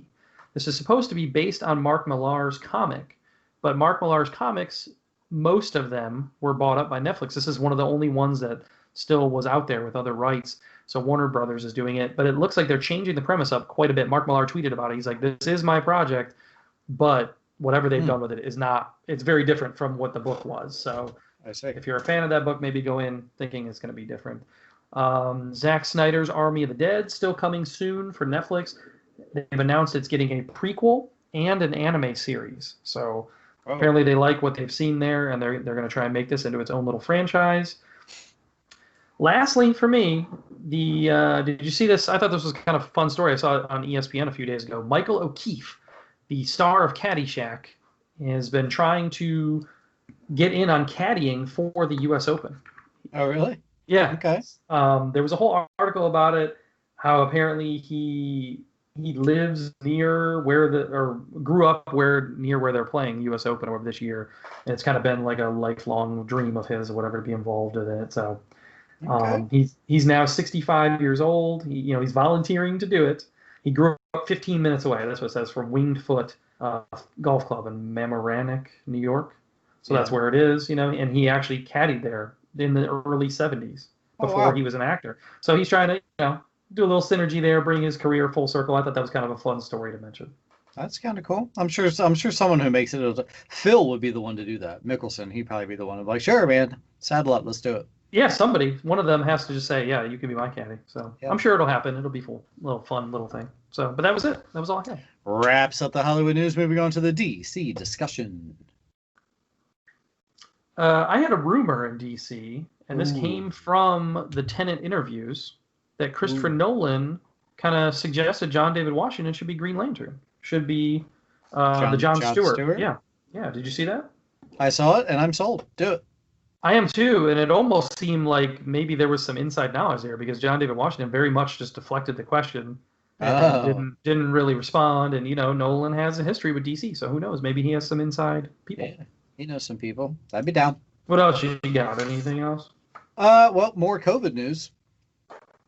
That is that they shut down the production of the Batman right now because somebody tested positive, and it turns out that it is Pattinson himself tested positive for COVID, which means that this disease has come full circle for bats. Yeah. So it started with the bat, and now a Batman. True. Yeah. There was a rumor saying that they were going to still keep filming what they could without him, but that got squashed. Now we're waiting on Robbie. Oh, okay. Well, because I think the concern was that maybe some of the other crew also were infected or whatever, and they were waiting on test results for that. Makes sense. Makes sense. I also saw this week Ray Fisher was back in the news because there was reports of him not cooperating with the investigation that he kind of started. So I don't know what's going on with that, why he wouldn't be cooperating, because they said he's also been in talks right now about being in the Flash movie, and that has been put on hold because of him not kind of cooperating with his investigation. So he may be putting his own foot in his mouth. I don't know. What do you think about that? I've been kind of just reading the headlines on this because I don't know. I've just not wanted to get into it. But at this point, I was like, all right, what's going on? So I read into it. He put out there that he got set up with a call with WB. And when he called them, they had a witness and another lawyer on the line. And he was like, wait a second, I've got nobody here. I don't have my agent. I don't have anybody else. Can I get somebody else? And they're like, nope, let's talk. Let's hash this out now. And then he was like, nope, I got to go. I need people on my end here. This is not fair. And hung up on him. And he posted that. He was like, yeah, I admit I hung up on him, but it was because. Okay. Did you see his allegations were that Jeff Johns leaked DC's plans to Feige and Marvel and to Disney? And people are suggesting that Disney paid Jeff Johns off to leak this so that Marvel could get ahead of them and beat DC to the punch with some of the films. This is years ago now. That's insane. That's huge. If it is that big, and if it does keep rolling and we get that much info, it would be kind of a big deal. So we'll see. Last thing I had is that we have Fandom coming back this weekend. It's part 2, DC's Fandom. Oh, yeah. It comes back Saturday. It's more TV focused. So there was that little mini Superman and Lois trailer that I think we saw this past week, where it just kind of went through all the CW shows and then showed a lot of Superman and Lois at the end. Well, did you see that, though? The point I sent that to you was because they've renamed it the CW verse now, not the Arrowverse. Because Arrow is done. Because Arrow's dead. Spoiler. Sorry. Yeah. Now they call it the CW verse. I was like, that doesn't quite have the ring to it. Maybe you should have went Flashverse or whatever. Yeah, sure. Or stick with Berlanti, since whatever. But the one thing I saw cool at 1:00 on Saturday Eastern time, they're doing reenactment of some 1940s radio runs of the Superman show. The Superman serial that was only on the radio in the 40s. Tim Daly's coming back. George Reeves or whatever, that one? Well, this is the radio where it's Serial. yeah. Okay, gotcha. Yeah. Yeah. So Tim Daly's coming back to voice Superman. You've got a bunch of other like Jason Alexander, some other like big names are coming back to voice some characters that were all, and they're just doing the old scripts, but they're just kind of like redoing just 1 hour Yeah, at it's 1 o'clock. I fun. was like, Yeah. oh, that could be fun to listen to just for an Sure. hour at a time, whatever. Nothing else really stood out for me for the fandom. They're just going to talk TV stuff, which is Okay. essentially Arrowverse stuff. That's what Yeah, else. maybe we'll get a look at CW stuff or Oh, Batwoman. We're going to see Batwoman, the new girl. okay. Yeah. Okay. And maybe they'll announce some more stuff with what's going on with that DC universe and, if it's Hmm. going to HBO Max or if we're getting any more new projects we don't know about, that would be good. Cool, cool. I'm out of DC, brother. Okay. Marvel Minute. I have Uh, major news. I don't know what you have, but I have like major news. Go for it. Yeah. It is official from the mouth of Robert Downey Jr. himself. He is done with the Iron Man character. Yeah. No That's shock not there. major. I know. If you've seen the movies. It's so But funny, some of the things they choose to make news, right? yep. Now, the only thing to that, all joking aside, was I did think it might have been cool if he took over as the voice of Spider-Man's Edith. Where they were going to have like Edith kind of do the voice in the head. I thought maybe there would be an avenue there where he's the voice there, but I like that it's not. Just Or I would say do that for Blackheart if they did the girl Iron Man, have sure. him be that, for her. That would be cool. Okay. That'd be fine. Yeah. All right. I saw Elizabeth Olsen was bullied off of Twitter this week. Did you see that? What? No. Why? Yeah, apparently fans were giving her a hard time about being kind of radio silent as far as Black Panther, not saying anything about Chadwick Boseman whenever people were going at her, and she ended up kind of going off Twitter because of this. And it's like, everybody kind of grieves in their own way. I saw, like we said last week, Michael B. Jordan hadn't come out yet or said anything. It takes people a few days maybe to process or decide what they want to say, or maybe they don't think it's about them and don't need to say anything. And, Yeah. she was involved in that ABC thing, the little tribute they did. She, everybody from the Avengers kind of had like a little pop-on moment, and she was part of that. So I just think that's ridiculous. Like, don't go at somebody because they didn't make an announcement you think they should have made or whatever. Like, that's stupid, whatever. Oh, yeah. Yes, that is dumb. I agree.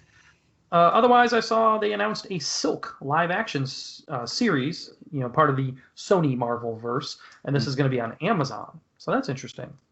That is interesting, actually. Yeah. The only other stuff I saw were Black Panther related. Every single Black Panther comic is currently available for free on Comixology. So if you have that, you can check out every Black Panther book. I've read one or two in my day, not as many as I'd like, but since they're free right now, I might kind of deep dive and read a couple of comics. Yeah. The other, gotta say, I've never read them. So no. The other thing, we talked about this, many people have talked about this, and to be honest, I think folks need to slow down a wee bit here. Everyone's like writing these articles, pushing hardcore. Shuri needs to take over. She needs to be the next Black Panther. When are they going to do this? Let's get this going. I think, and I saw someone penned a letter to Disney or something, or to Marvel, and said, make Shuri the next Black Panther. This is what you need to do. Like, very demonstrative. Like, we get that, and I'm pretty sure that's what they have planned regardless. yeah. Maybe if Boseman got a part 2 and maybe a part 3 even, and then passed the torch properly.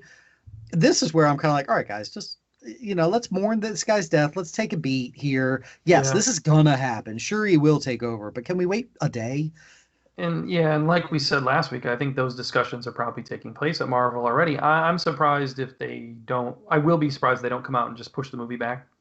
Oh, yeah. 6 months or so, because it was supposed to be 2022, I think. So Mm-hmm. I think they were ramping up to start filming pretty soon on this. So I wouldn't be surprised if they took another 6 months to a year just to reassess and rewrite and recast maybe even some things or whatever. So we'll see. But yeah, give it a moment. Let it breathe, people. That wraps up the Marvel Minute. Time to finish the show and go forward. All right, so going forward this week, I told you it seems kind of slow for me this week. Not a lot coming out. I do want to check out The Babysitter Killer Queen on Netflix. That comes out this week on the 10th. You said you still needed to see part 1. I suggest maybe do that. Do a little double feature. Yeah. 100%. I want to do that. New release in the theater this week is the Broken Hearts Gallery, which we actually saw, I guess, the trailer in our showing of Tenet. They did like a little kind of trailer advertisement for that. Whatever. I guess if you're looking for a rom-com night out with your girl, go see Broken Hearts Gallery. We will not be reviewing that one, I don't think. My girl's not worth that. The controversial, I guess, film Cuties is launching on Netflix also this week. Oh yeah. So I don't think I'm going to watch that, but it's there if you want to watch it, as I well did as we see talked about the movie. Oh, go ahead. No, I'm sorry. I was gonna say I did see a review. Someone tweeted a review like, "Don't believe the negative press on this. This Yeah. show isn't that." Oh, So yeah. I've heard a lot of people saying it's not what it's being advertised as, but I still don't know if it's in my wheelhouse of caring to check out. valid. Otherwise, Unpregnant. We had also talked about this coming to HBO Max on the 10th. So I may check that out. A little abortion road comedy. Why not? But yeah, I guess that's it. Kind of a slow week as far as going forward. This week for Take Two Podcast, of course, on Thursday, that's when the poll will be dropped. So make sure you tweet and retweet and vote and tell your friends all about that poll. Get everybody to jump on there and get those vote numbers up. Rev up your engines, fire up your thrusters. We got a really fun Patreon episode coming out this Friday, as low as $1 a month. Their favorite, not going to tell you. You got to be a Patreon member to jump on there. I gave you a little hint there. $1 a month is all you need. Join because it drops this Friday, and I think you guys are gonna like it. This is gonna be a fun episode that you guys are gonna enjoy listening to. Saturday, your superhero secret cinema comes out there, and then the weekend, just go back, re-binge. All you new Patreon subscribers, you can go back and binge all the stuff that you've been missing out on this entire time. I have a question. Okay. And folks, if you've made it this far on our YouTube and our show, listening to the podcast, God bless you. Thank you very much. I appreciate it. If we were to do a Zoom watch party where we all get together on Zoom and watch a movie at the exact same time, would you folks be down? That's my only question. You and I have kind of briefly chatted about it. We may be interested depending on the film. I'm wondering if our fans would be interested, because if they are, I'd be down to set it up on a Saturday night. Maybe we all sit down 7:00, push play. Sure. And then just kind of chat, maybe a movie we've all seen, so we can kind of chat and giggle along or whatever. Or, I've seen some other people that do it where we all agree on a film and, you have kind of the week to watch it or whatever, and then we just have a discussion. We get on and do a live Facebook Live or whatever and just discuss the film after everybody's kind of had a few days to watch it at their own leisure or whatever. Not necessarily everybody watch at the same time. Sure. But, yeah, we'll see. And maybe we'll have to throw some stuff out on the universe or our socials and see if anybody's down for that. And maybe get some suggestions and whatnot. Because same thing, we've toyed with the idea of commentary tracks. You just listen to a 2-hour episode. Would you be down for listening to 2 hours of us watching a movie and just discussing it and dissecting it and whatever? So that's something else we're toying with and maybe doing down the road. You've got spotlights in your feeds right now. You've got realms in your feeds right now. You got a lot of good stuff that you guys can go back and listen to. YouTube watchers, thank you very much. There's going to be some more quick reviews that are dropping out this week. We do appreciate it. Like, subscribe, and share it with your friends. For Take Two Podcast, episode 204. Have a great night, everybody. See you.